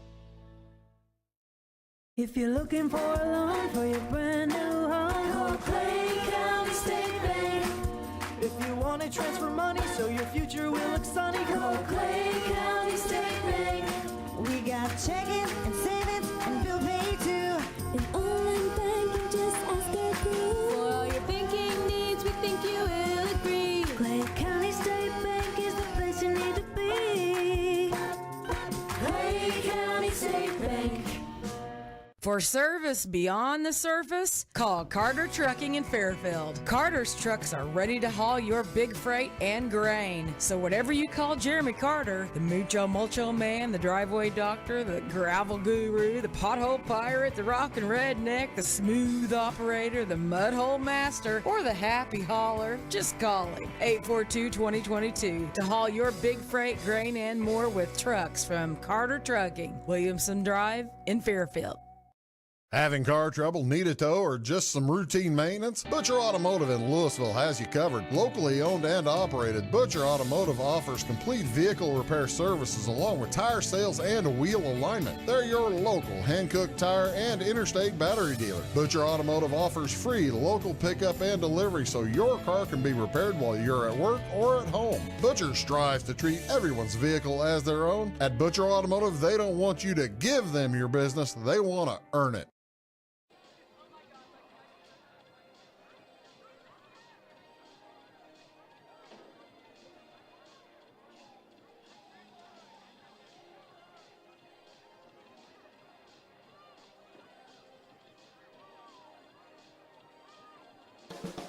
Fashion is our passion at Carnaby Square. We specialize in customer service and have since 1980. Our multi-generational boutique features your favorite on-trend to classic Famous Maker fashions, footwear, accessories, and a massive inventory of Brighton. So come, relax, explore, and elevate your look with us. Everyone is welcome, where we always wrap it, tag it, and bag it for free at Carnaby Square in downtown Fairfield.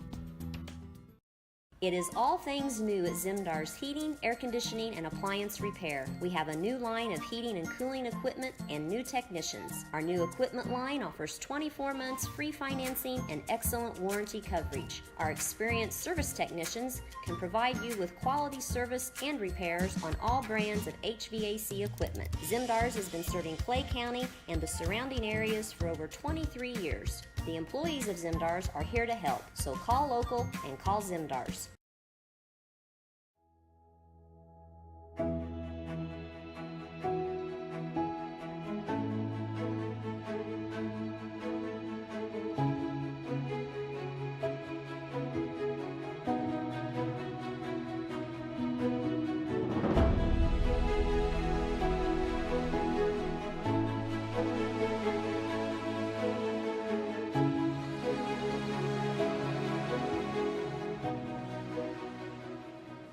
Clay County Hospital is your life-saving connection.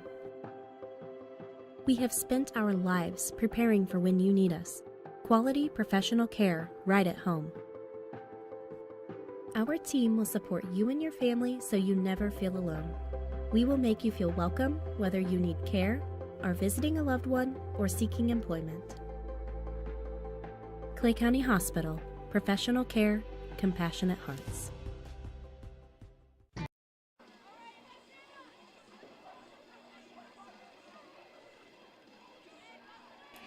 Welcome back, folks, here to Salem High School, Jim Finks Field. You know, that's the thing. I wonder how many people realize who Jim Finks actually was and how big a deal he was in the world of both college and professional football. I'll tell you, I'm a Salem native, and I know that most people have no idea who the man was. Wow. They really don't. Like, I get asked all the time, hey, Jim Finks Field, who's that? All-American from Salem in the 1940s. Yeah. And I think it was 1946 or 7 that he graduated and played college football successfully, played professional football successfully, but most well known as probably one of the architects of the Chicago Bears in 1985, the Monsters of the Midway. He was the general manager, put that together. That is correct. He was a man of many talents. Did you ever get a chance to meet him? I know he came back here. I think I've seen newspaper clippings that he came back here for like the dedication of the field or something like that, but that might have been before your time too. I'm trying to remember when we dedicated that. I remember it being dedicated, but I don't remember exactly when that was. The Wildcats, with an outstanding second quarter, outscored the Explorers 3-1 in touchdowns in the second quarter, lead by 14 here at halftime. And Josh, what do you think Coach Kevin Green told the boys in the locker room? I would assume that he talked to the offense and he said, hey, let's keep up the intensity. Let's keep up the running the ball. Line, keep your blocking, keep doing all that. Defense, listen, they haven't scored, but we've gave up some big plays that we need to kind of capitalize on. They did score. Well, yeah, but I mean they didn't score as many times as they could have. But let's just bear down and knock it out of the park here. As he's talking, let me tell you a few other scores from around the area. Most of these at half or into the second half. Like I said, Fairfield leads El Dorado 24-6. Flora over Christopher 14-6. Johnson City over Edwards County 30-0. Carmi over Hamilton County 12-8.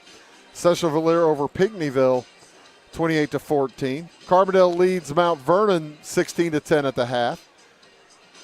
It's Greenville over Hillsboro 14-7 at halftime. Carlinville over Pana, 7-0 at half. Benton over Chester in the second, 26-0. Breeze Mater, here's a big one. Breeze Mater Day leads Breeze Central 14-7. Milk Bowl. The Milk Bowl, second quarter. Elsewhere, Charleston leads Paris. Tuscola over Carlisle. Mount Carmel leads Effingham 7-0 at halftime. That's a big game up in Effingham tonight. I'm looking for the Columbia Eagles, but there it is. Waterloo leads Columbia. This is the first quarter score, 14-0. So the Explorers set to kick it away. It'll be Joe Steffen kicking it for Alton-Marquette. Marquette in the white jerseys with blue striping, silver helmets.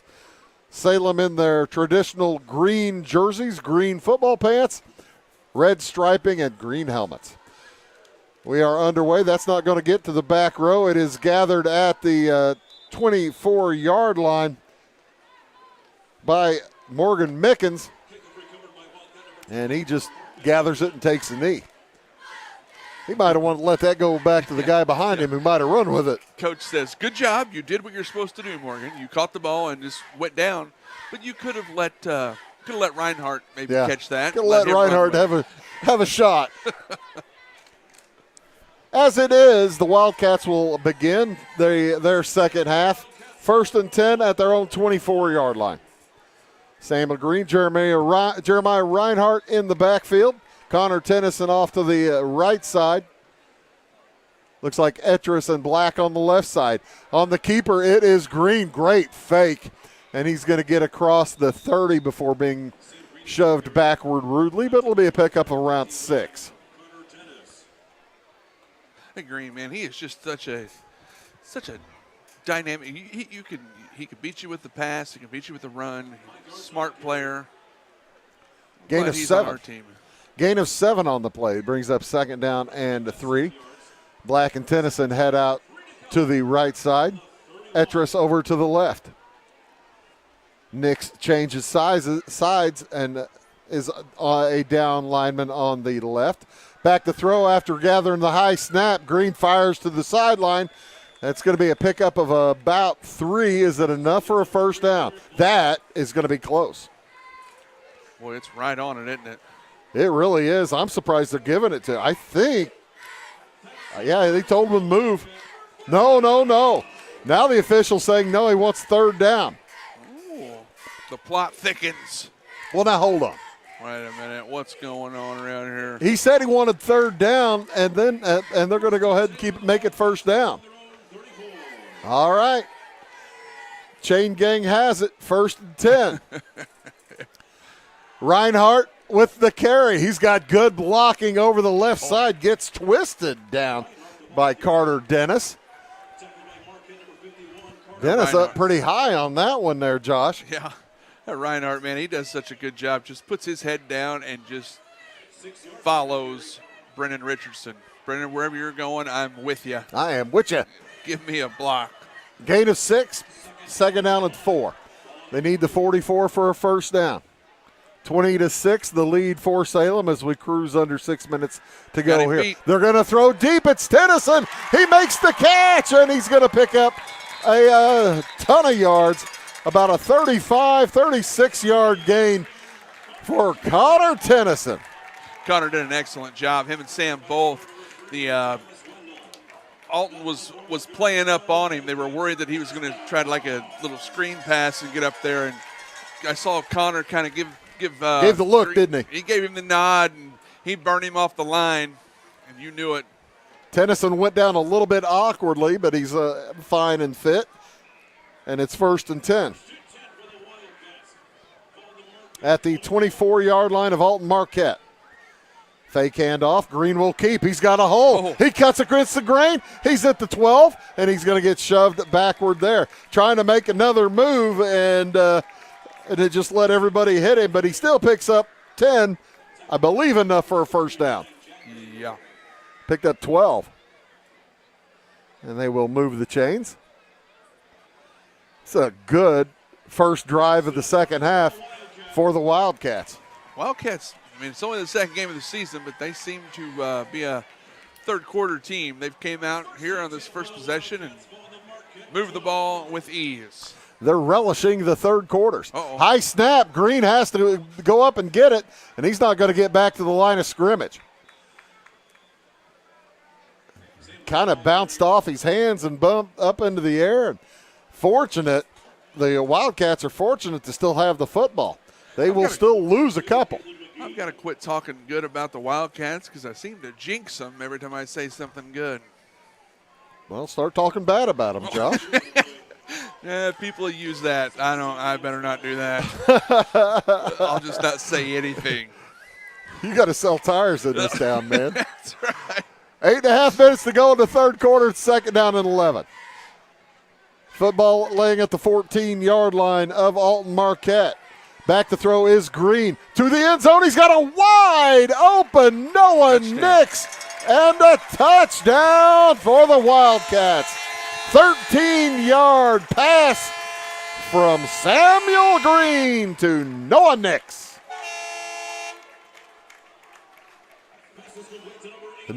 Nix was so open, he had to stop and wait for that football. The Wildcats will kick the extra point as Ambiel back out there. He wants to get back on the right side. He's 0 for 2 right now. He may have had a chat with Coach Green at the halftime too, saying, hey, man, I'm ready to go here. I'm going to kick it high. And that one is no good again as a difficulty handling the snap there by Colson Quinn. So no good, but the Wildcats extend their lead to 20. It's 26-6. Back after these. Dedicated, devoted, and driven. The folks at Amy Lee Realty are here to find you the home that you deserve. Born and raised in Clay County and northern Wayne County, the real estate needs of our area are Amy Lee's expertise. Check out Amy Lee's Facebook page for current promotions or browse local listings at amyleerealty.com. Or if you're looking to buy something new or sell your property, come into Amy Lee Realty in Flora to see what she can do for you. Hi, my name is Landon Carter, and I'm a financial consultant at Benjamin F. Edwards in Flora.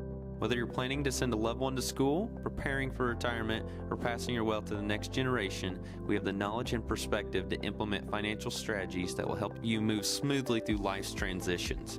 Here at Edwards, our clients know that we are fully invested in their financial future. To find out more, Cole Duke and I invite you to give us a call. He's got a date.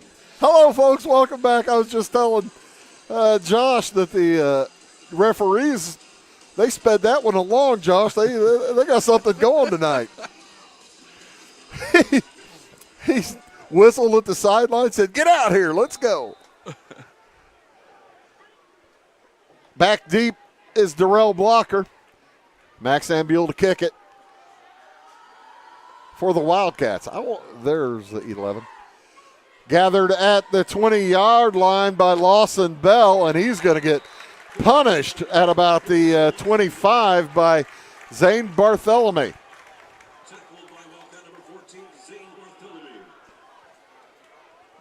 And with 8:08 to go here in the third quarter, Salem's defense will come out and try to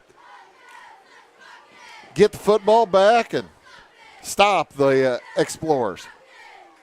Wildcats with that 20-point lead need to maintain it at the very least, if not build on it here the rest of this third quarter. It's a big game for Salem tonight, Josh. If they get the win here, go 2-0 before a long road trip next Friday night. Up to Mount Zion, former conference rival for many years. Let's see. That's Jack Ray hands it to Lawson, and he'll pick up about a yard. That play resulted in many, many, many yards back in the first half, and I think Coach Lobeck had a chance to chat with these boys, saying, "Hey, we're not going to let Lawson Bell do that again."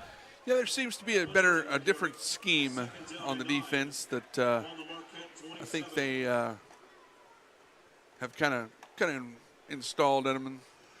they're not giving up as many easy They yards. don't want to give Bell that 20, 30-yard carry again, that's for sure. 26-6, the lead. 7.5 minutes to go here in the third. Ray sets a man in motion, look for him to potentially get the pass. They throw it to him. It's caught by Mr. Blocker, and he's going to get shoved down after a gain of about a yard. Darrell Blocker in motion takes the catch, and that'll bring up third down and long. We got a fire on the south end, or what's Fog coming in, I think. I gotta say I haven't seen too much fireworks, but that's kind of what it looks like. But I guess it's fog. It's creeping right on in down there on the south end. Maddox down there on the south end. He'll be peering through that in his camera here shortly. 6:40 to go here in quarter number 3. Ray shouts the signals on third down and 7. And play is stopped. It's a false start against the Explorers. That'll back them up 5. They'll bring up a third down and 12. The Explorers stepping on their own toes here, Josh. Yeah, if they want to have any shot in this game, they can't really make you're down 20. You can't make mistakes like this. You're going to need to be clicking on all cylinders to try to make it a game. I think that's fog. It's really coming in. It is. That might be smoke. I don't know. Can't smell anything. No. 6:20 to go. They set them down.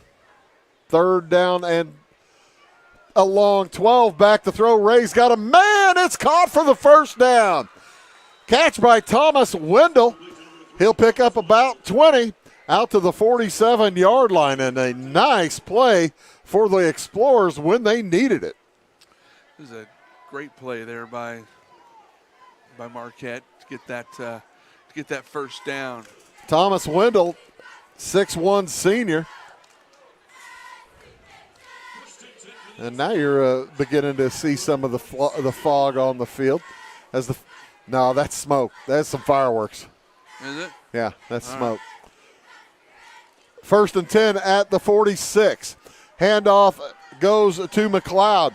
He's going to get to near midfield, still on his feet, and then shoved backwards. Alex McLeod, the 5'11", 220-pound junior. Picks up, I thought he got better than that. Picks up about 3.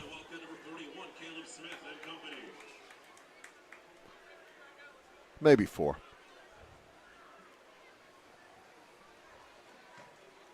That's the thing with the way the air has been moving the last few weeks. It's surprising to see smoke not rising. Yeah. It's I know what you mean there. Second down and 7. Handoff to McLeod, and he's going nowhere fast. Colson Quinn in on the tackle, along with several of his friends. Say Colson had a hold of him. He if he was going to go somewhere, he had to take Colson with him. Yeah, I think he got helped out by Isaiah Howard, too. And that will bring up third down and 6. They need across the 45 of Salem. Football laying right at the 48. So it's a long 6. Third down. Ray jogs in from the sideline with the play call. 3 receivers to the right, 1 to the left. Sykes on the left. They might go that direction. That's the way they like to go. Looks to his right. He's throwing to the right. And that's going to be picked off. Picked off down there by, I think it's Mike King Etris. Flag is down. Etris put his knee down. That's why they stopped the play after he caught the ball back at the 25-yard line. They'll see what the flag is. I bet you it's holding against Alton-Marquette, but we'll see. Holding against Alton-Marquette. The Wildcats will decline, and the turnover will hold. It'll be Salem football at their own 24-yard line. Turnover curl, is that what that's called? The turnover, that's right. That's what we're calling it anyway. The turnover barbell. Mike King Etris getting a couple of quick curls before he heads back over to the offensive huddle. He'll take a play off. Probably needs to take a play off. He's working his biceps like that. Apparently the smoke did not affect it either, so that's a good job there by Mike King. Yeah, no kidding. So 1st and 10 for Salem at their own 24. They set a man in motion. Handoff to Jeremiah Reinhardt. He gets across the 25 to around the 27. Tell you what, Reinhardt had that fumble early on. Since then, I don't know if you could get that. You might have to cut his arm off to get that ball from him right now. Yeah, there might have been a discussion about the fumble. He has been doing a very good job of keeping that held tight. Now, once again, now that I say that, I probably jinxed him, and I apologize, Jeremiah. Oh, don't worry about it. Announcer jinx doesn't exist. That's what I say every time it happens to me, which happens all the time. It doesn't exist. 20-point lead for Salem. They're trying to add to it with 3:25 to go in the third. Back to throw. Samuel Green on 2nd and 8. He throws it deep. He's got a man. Connor Tennyson, one man to beat, and he's done it. Touchdown, Salem, 73 yards. Samuel Green to Connor Tennyson, and there he is, Josh. We were wondering where he'd been. I knew he'd get him going. Long. That Tennyson, I really enjoy watching him play. And makes it a 26-point lead for Salem, 32-6. And the Wildcats will go for one. I'll tell you what, if I'm Max Ambule, I'd love to see my team keep scoring so I could finally get an extra point to go. He's 0 for 3. That's unlike him. Yeah. And now your mind starts playing tricks on you when you're in a drought like good this. Good snap, good hold. The kick is up. There the kick you is go. good. Out of the slump. 3:13 to go. It is 33-6 Salem. Back after these. Discover a world of style and comfort for your home at Chapman's Design and Furniture. Looking for the ultimate relaxation? Don't miss our uplifting Comfort Series recliners. Sink into luxury and unwind like never before. Visit us on Main Street in Salem or call 618-548-2221. Elevate your home with Chapman's Design and Furniture, creating beautiful spaces one room at a time. At Clay City Banking Company, we're all on the same team, regardless of zip code. At home, work, school, or across the country, you can be part of our team with our cutting-edge mobile banking products. From your hand, you can check balances, transfer money, make deposits, and pay bills. Looking for a loan? We've got you covered with our mortgage, agriculture, commercial, and consumer loans. Join our team today. Clay City, Flora, Louisville, and Fairfield Banking Companies. We're the hometown banks, member FDIC, and equal housing lender.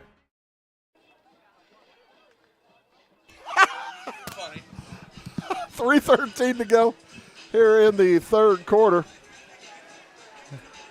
As it is all Wildcats here in the second half. They lead at 33-6 with 3:13 to go. Max Ambule set to kick it away. I keep telling you that it is Darrell Blocker deep, but he never gets a touch on these kickoffs. This time he'll get a touch. He gathers at the 14 and he drops it. Picks it up at the 18 and gets hit and gets away from the first hit by Owen Becker, and a late flag as getting tangled up at midfield. Carter Dennis along with I believe that was Daryl Kaufman for Salem. A couple of linemen chugging out there at the midfield. They pulled off Kaufman's helmet, and that'll be a personal foul against the Explorers. So not only did they have the football starting back at their own 16, they'll move half the distance to their end zone, start back at their own 8, Josh.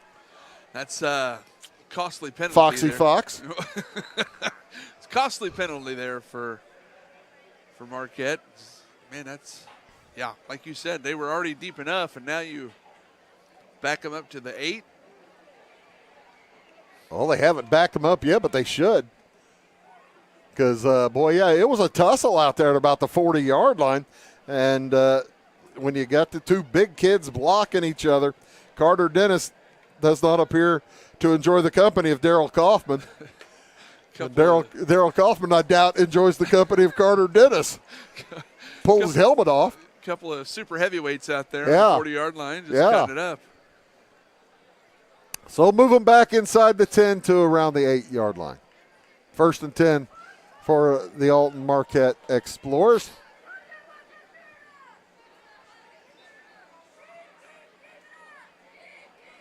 Trailing by 27, 33-6. It's been all Salem this second half, and with the football back here in that part of the world, Salem would like to get a quick turnover. Oh, defense would go crazy right now if they got a fumble. The bad snap. Ray comes up with it. He's in trouble. He's at his 2 as he throws deep, and he's got a man. It is just past the outstretched hands of Dorian Sykes. By the way, did you see it?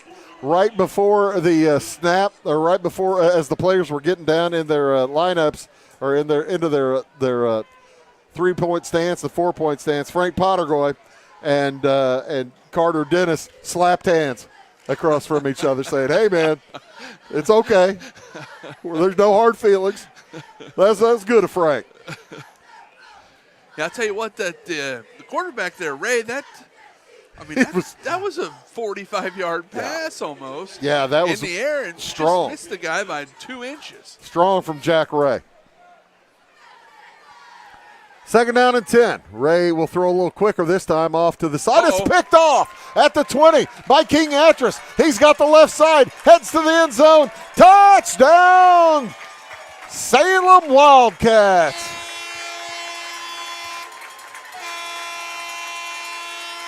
A 20-yard interception return for a touchdown. And it will be a 39-6 lead with 2:45 to go. And here comes Max Ambuel to make it 40.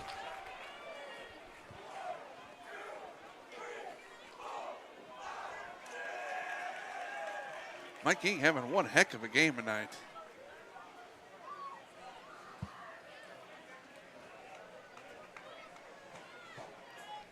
Colson Quinn to hold. Low snap. Kick is up. Kick is good. So with 2:45 to go in the third, it is all Wildcats. They lead at 40-6. Back after these. Going beyond the expected. It's what they do at Pekin Insurance, and it's been their way of doing business since 1921. It's service that goes the extra mile, and product that provides the flexibility to meet all of today's insurance needs and tomorrow's as well. Stop by and see the agents at North Wayne Insurance Agency in downtown Flora and Sisney. They will provide the financial protection and peace of mind that you need and deserve. North Wayne Insurance in Pekin, beyond the expected. Why are more people heating their homes with FS Propane? Because it's better to work with a company that lives and works in the same community that you do. This is Aaron Cummins, your local Clay County FS Propane specialist with South Central FS. South Central is a 9-county cooperative with highly trained employees that are dedicated to providing our residential, commercial, and agricultural customers a safe and reliable propane supply. Contact your local South Central FS Propane specialist or visit us online at southcentralfs.com. I tell you what, Josh, it's been a workout for the cheerleaders down there. They just did their push-ups, and some of them were not going all the way down. They were doing Bruce Dickey style push-ups. They are going to be sore tomorrow. They do push-ups after every score. They do the number of points their team has scored. Do the factorial on 40. That's a lot of push-ups. As the football gathered at around the 31-yard line by Thomas Wendell. And that is where Alton-Marquette will start their next possession, down by 34 points, 40-6. With 2:42 to go here in the third quarter. Just a reminder, if either team takes a 40-point lead in the second half, the clock will run for the remainder of the game, other than timeouts and touchdowns. Now, see, that's the announcer jinx in reverse, Josh Tate. Bruce Dickey here, along with Josh Tate. 1st and 10 for Alton-Marquette. Handoff goes to McLeod. Alex McLeod, he's got good room. He's got a first down, and he keeps chugging all the way out to the 45-yard line. Good blocking over there on that left side of the line for the Explorers. And Alex McLeod heads to the sideline. That's probably the farthest he's run tonight. As Joe Steffen will replace him in the huddle. 2 minutes, 20 seconds to go here in this third quarter. Marquette, a very young team. They have a ton of freshmen. They're going to be pretty good here in a year or two.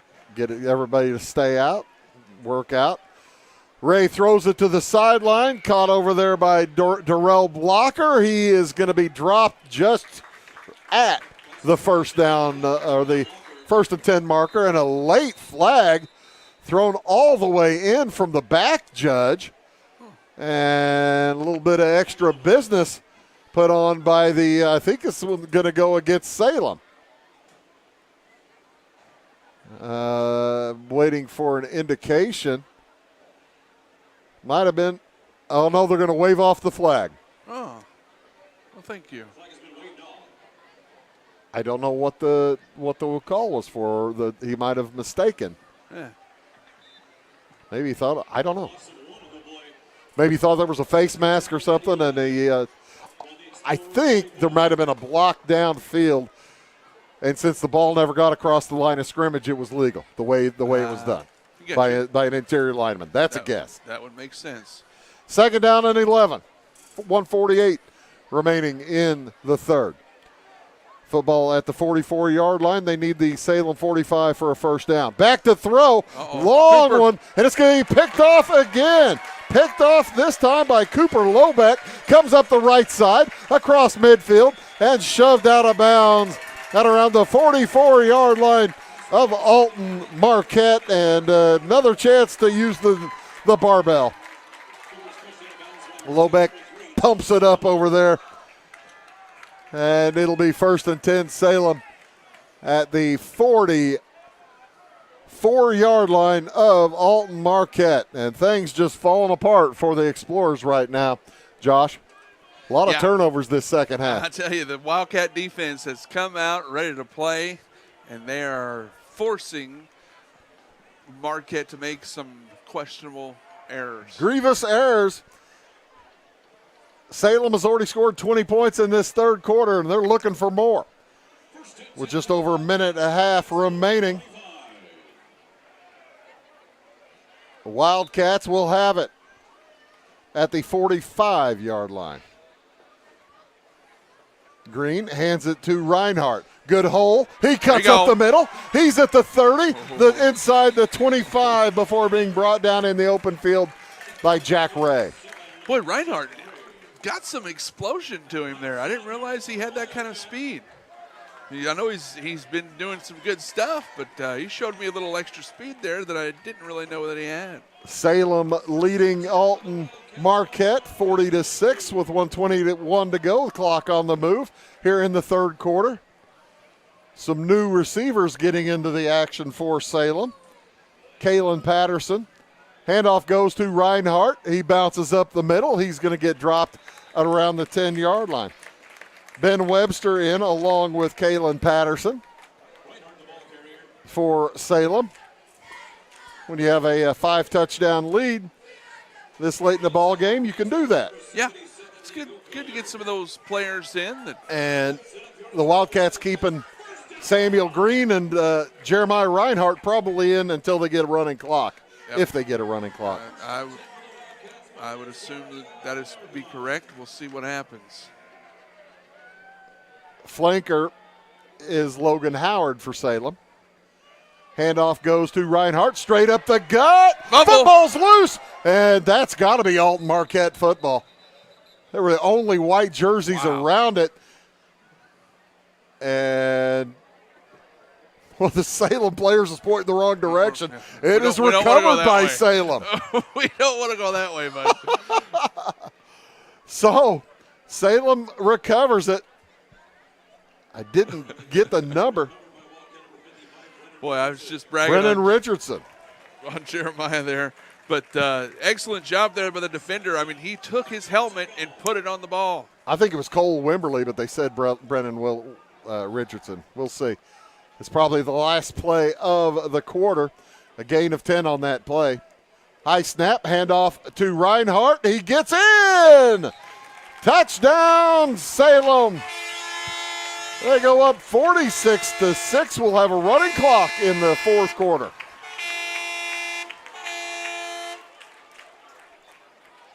Max Ambuel happy for the opportunity to try to get another successful extra point. What is he now, 2 for 5? Yes.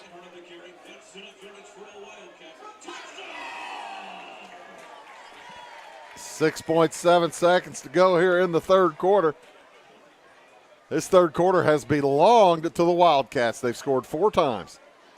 Good snap. Kick is up. Kick is good. So with 6.7 seconds to go, the Wildcats go up 41 here in the third quarter. 47-6. We'll be back after this word. At your locally owned Napa Auto Parts stores in Flora and Louisville, you can count on experts to have the solutions to keep you running on the road or in the field. More than just your car, the Napa Auto Parts stores in Flora and Louisville carry a large inventory of Napa products for farms, heavy trucks, and just about everything that moves. Experienced associates understand your needs and are ready to help with the perfect part at a great value. That's Napa Know-How at your locally owned Napa Auto Parts stores in Flora and Louisville. There we are, the flag girls doing the Rockettes dance, and the cheerleaders are sick of doing the push-ups. Oh, there we go. Hey, people were getting excited there for a minute because they couldn't hear me. I shut you off. I didn't, folks. I know you love Josh Tate. I'm not shutting his microphone off. He's too much of a hero here at Salem. Oh, yeah. I'll be signing autographs all night. Yeah, when's the autograph signing, Josh? Yeah. Start the line in the front there. Ambuel to kick it away for the Wildcats, as the clock will run, barring touchdowns and timeouts and injuries, of course, throughout the rest of the game and the quarter break. Caught by Lawson Bell, straight up the gut. He's going to get dropped, and that ends the third period with the Salem Wildcats leading Alton-Marquette 47-6. We'll be back after these words. Briscoe Surplus Sales on the northeast edge of Flora is your one-stop do-it-all shop. Looking for rugged boots and footwear from great brands like Lacrosse, Rocky, and Carolina? They're there. How about top-notch small engine parts and service? Briscoe Surplus Sales has it. Whether you're wiring your switches or switching your wiring, Briscoe Surplus Sales has the solution and the know-how to help you get the job done right the first time. Briscoe Surplus Sales, your one-stop do-it-all shop. If you're looking for a loan for your brand new home, call Clay County State Bank. If you want to transfer money so your future will look sunny, call Clay County State Bank. We got checking and savings and bill pay too. An online banking, just ask our crew. For all your banking needs, we think you will agree. Clay County State Bank is the place you need to be. Clay County State Bank.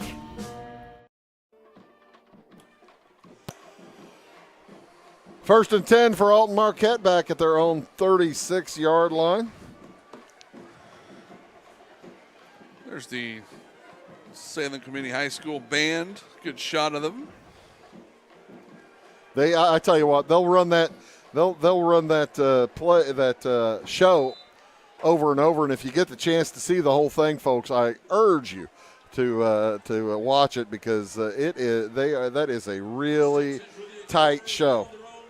They do a great job. They're a lot of fun. They've always It's always interesting to see their halftime shows and all that good stuff. So, at the snap, Jack Ray will hand it off over to the left side. Right side heads Lawson Bell. He'll be dropped at around the 40 as the Wildcats bring in the second string defense for the most part. Looks like it was a good tackle by Mike King's little brother, Marquise Etris. Marquise, the freshman here at Salem High School. There are a few freshmen playing on this Salem squad. You don't typically see that, but there have been a few over the years. Yeah. I think there's 2 on the roster, and that's Trey and Marquise this year. C.J. Allison out there on the defensive line along with Owen Becker.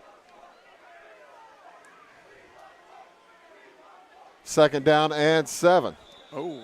As Allison makes his way to the tape review tomorrow. Not in a way you like. Actually, it was more than just Allison. There were a few of them. Morgan Mickens out on the defensive end. A lot of these guys getting their first action of the season. Max Ambuel playing linebacker tonight, or now, along with Ryan Geiler. Check that. Daryl Kaufman. Back to throw to the right side. It is incomplete. Intended for Lawson Bell.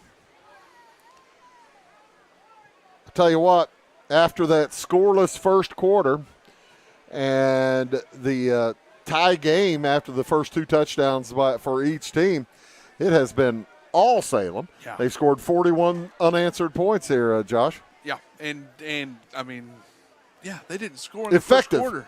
Effective and methodical. Yeah. Yeah, this is 47 points in 2 quarters after a scoreless first. Third down and 3. Back to throw. It is caught by Blocker. He's got first down yardage across the 50 to about the 48 of Salem. Move the chains. It's always good to see some of these guys that don't normally get some playing time get out here. Get some varsity action, right? Try to impress the coach and all that good stuff. Kalen Patterson out there in the defensive backfield along with Angel Salgado. You mentioned Marquis Etris. Is it Marquis or Marquise? Marquise. Marquise. Over there on the far side, that's Logan Howard.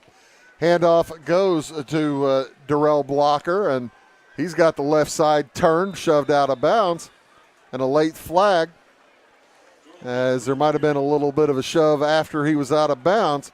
That might go on Max Ambuel. Personal foul against Salem will move the football. Add 15 to the end of that play. It'll be a first down for Alton-Marquette. No need for that, Josh. No, not at this point in time. Game's in hand. We're just trying to get through. Healthy. Don't want nobody to get hurt. You know, the clock's running. For either team. Exactly right. The next week, the Wildcats will head to Mount Zion. How long a drive is it to Mount Zion, Josh? Well, you go to the other end of the earth and take a left. You go where the flat earth stops and drops off? Yes. It's, what is it, 2.5 hours? It's a dig, man. I remember going up there a few times, and my brother was playing ball, and it's like, golly. Offside against Salem. As Max Ambuel trying to get a step there on Carter Dennis, and he stepped a little early. So first and 5. And if I remember correctly, I've heard Toby tell me stories about like their booth that they set in is equivalent to a tree stand. Like it's very, very tiny and outdoors. Oh, and I could tell you stories over the past 30 years. Oh, I bet, man. Of some booths that we've climbed into. Ray drops the ball, and he's going to get hit and drop for a loss. Ray dropped the snap, And it'll be a loss of about 2 on the play. Nice job getting in there, Caden Guard.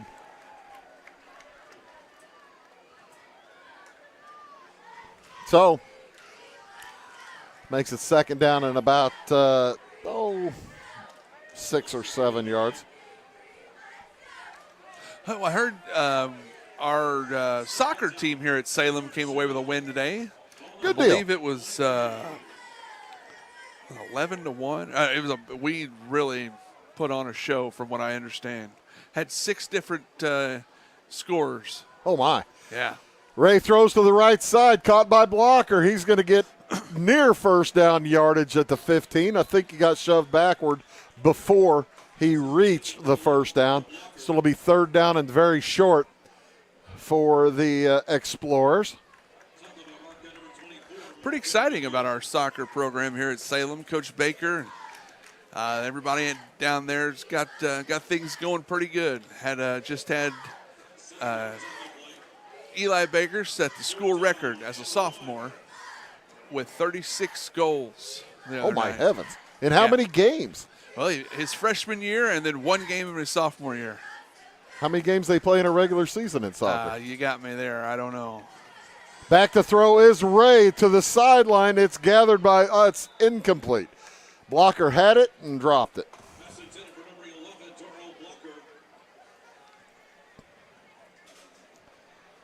But yeah, got all kinds of stuff. The golf team playing good. Jaron Stroud leading the varsity Cats to playing some pretty good golf. Let's see, we're a cross-country team. How's the bowlers doing? The state champs. I was going to say, last year they did really good. They ain't started yet this year. Oh, okay. But they'll start, I believe they start in the winter. Wait, I think it's a January start date, maybe? I can't remember. We'll be under 5 minutes here on this 4th and 1 after the play gets going. And then hand off to Bell.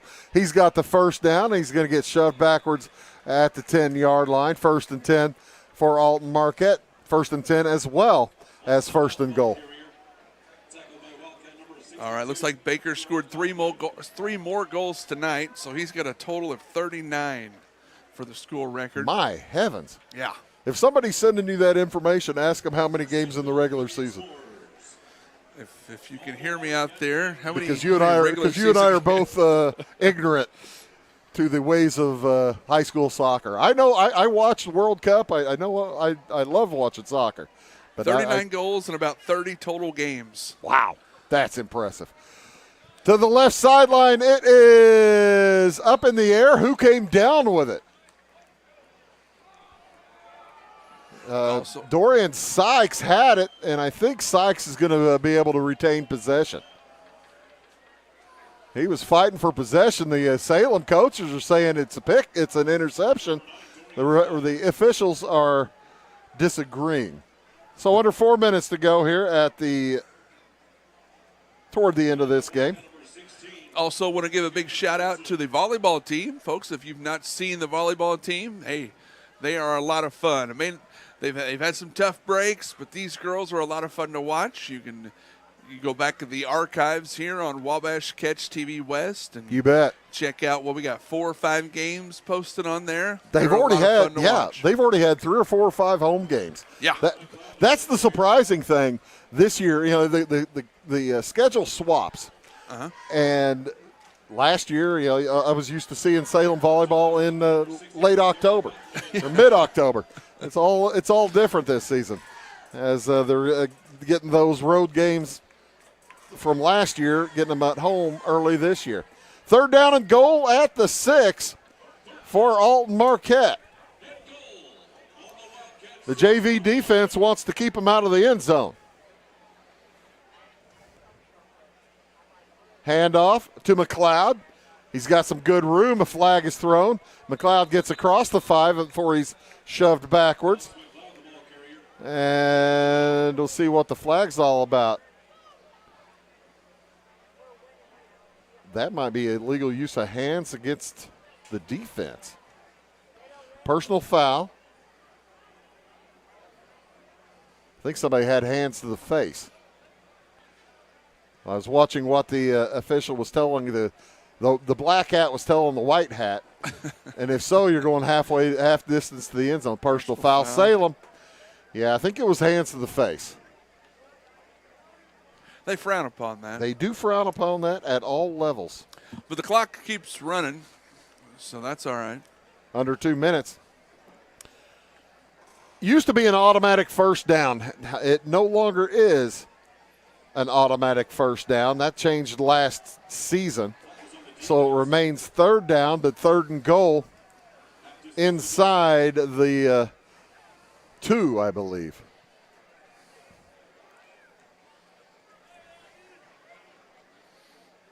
Jack Ray hands it off to Lawson Bell, and he's in. 2-yard plunge for the touchdown with 1:24 to go here in the football game. And that'll stop the clock. The JV kids will have a stern speaking to at the tape viewing on Monday. Like I said, I don't think they do it on Saturday. Kevin Green has play somewhere he wants to be tomorrow. He'll probably be up in Champaign. Who do they play tomorrow? Toledo at 6:30 tomorrow night. The Rockets? Is that the Rockets. Yeah. Good snap. The kick is good. Barely gets over the crossbar. And with 1:24 to go, it is 47-13 back after these words. For service beyond the surface, call Carter Trucking in Fairfield. Carter's trucks are ready to haul your big freight and grain. So whatever you call Jeremy Carter, the Mucho Mulcho Man, the driveway doctor, the gravel guru, the pothole pirate, the rockin' redneck, the smooth operator, the mudhole master, or the happy hauler, just call him. 842-2022 to haul your big freight, grain, and more with trucks from Carter Trucking, Williamson Drive in Fairfield. Fairfield knocks off El Dorado 32-18. We will be, I believe, in Fairfield next weekend. Let me make sure of that before I tell everybody that. That might be wrong. Cecil Verleer taking on the Fairfield Mules in Fairfield next weekend. And join us for that at 7 o'clock Friday night. Got a kind of a short week of sports on Wabash Catch TV next week. Only games on Tuesday and Friday. Really? Yeah, short week for me anyway. I won't complain. Nah, I don't blame you there. Hope everybody has a pleasant Labor Day. And get a good barbecue going. Watch some college football. Pooch kick. Gathered by Reinhardt at about the 25-yard line. He'll run it up to across the 40. And that's where the Wildcats will snap it a couple of times and we'll go home. It's an effective night for the Wildcats, Josh. You got to be pleased with what you saw. Tell you what, yeah, the boys, the first quarter, they kind of come out a little sluggish. And then they kind of took off there in second quarter and went on that, 41-0 run. It's a second and third quarter team so far, isn't it? Yeah, that's right. That's very, very true. No points for Salem in the first or fourth. Whatever the coaches are saying Salem at may not halftime, snap it. They may not have to snap it. Nah, I don't. They're going to wait. Blow it into play with less than 25 seconds, and I think that's going to do it. Salem in the victory formation. They will snap it once. Go under center. First time tonight. Oh, my gosh, they handed it off. Hand off to Marquise Etris. And that will do it. Let's turn the light on. As the Wildcats knock off the Alton-Marquette Explorers by a final of 47-13. Josh, tell us how we got there. All right, they went scoreless in the first quarter, and that's right, folks. In a 47-13 game, it was all scored in 3 quarters.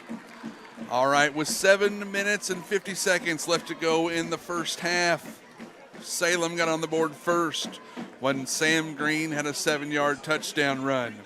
Extra point was no good.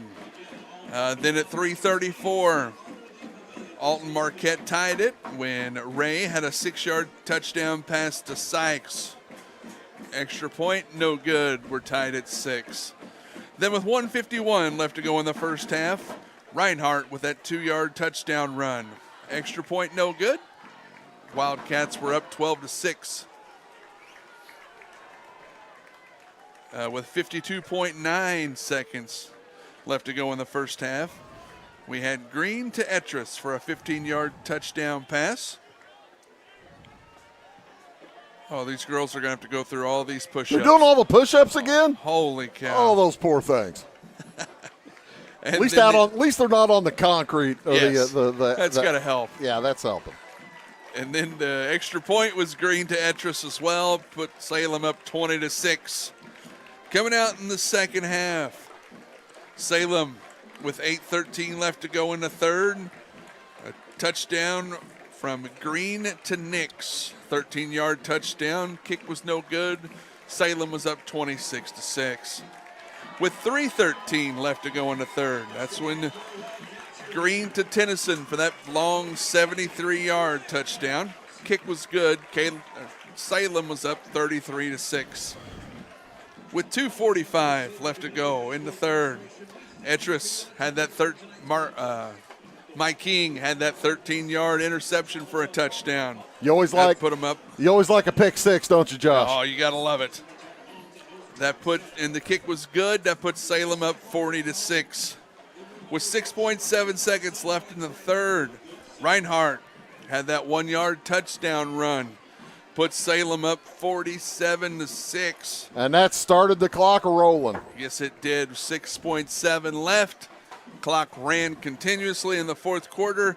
And with 1:24 left in the game, Bell had a 3-yard touchdown run to make it 47-13. So that'll just about do it for us here tonight. The Wildcats improved to 2-0. Alton-Marquette Explorers fall to 0-2. Next week on Wabash Catch TV, we do have a game on Thursday. I'm just not doing it. Oh. It's on Tuesday night, Dietrich's at South Central for volleyball at 6 o'clock, and Wayne City is at Sisney for volleyball at 6 o'clock on Tuesday. On Thursday, it's Weber at North Clave in baseball, and on football, Cesar on Friday. It's Cesar-Valier football at Fairfield. It should be a fun week. Josh, another outstanding fun game. Thank you so much for joining me again tonight. Man, it's my pleasure, buddy. Anytime you guys want me, just let me know. We got you will regret saying that. Folks, that's about going to do it for us for Wabash Catch TV. We do appreciate you all tuning in, whether you're online, whether you're on cable. Thank you so much, whether you're on the streaming. Thank you so much for tuning in. For Abby Springmeyer, for Maddox Hemrich, for Carrie Linder, for Lisa Haycock, and for Josh Foxy Fox Tate. My name is Bruce Dickey, reminding you tonight's final score. Salem knocks off Alton-Marquette 47-13. Have a great night.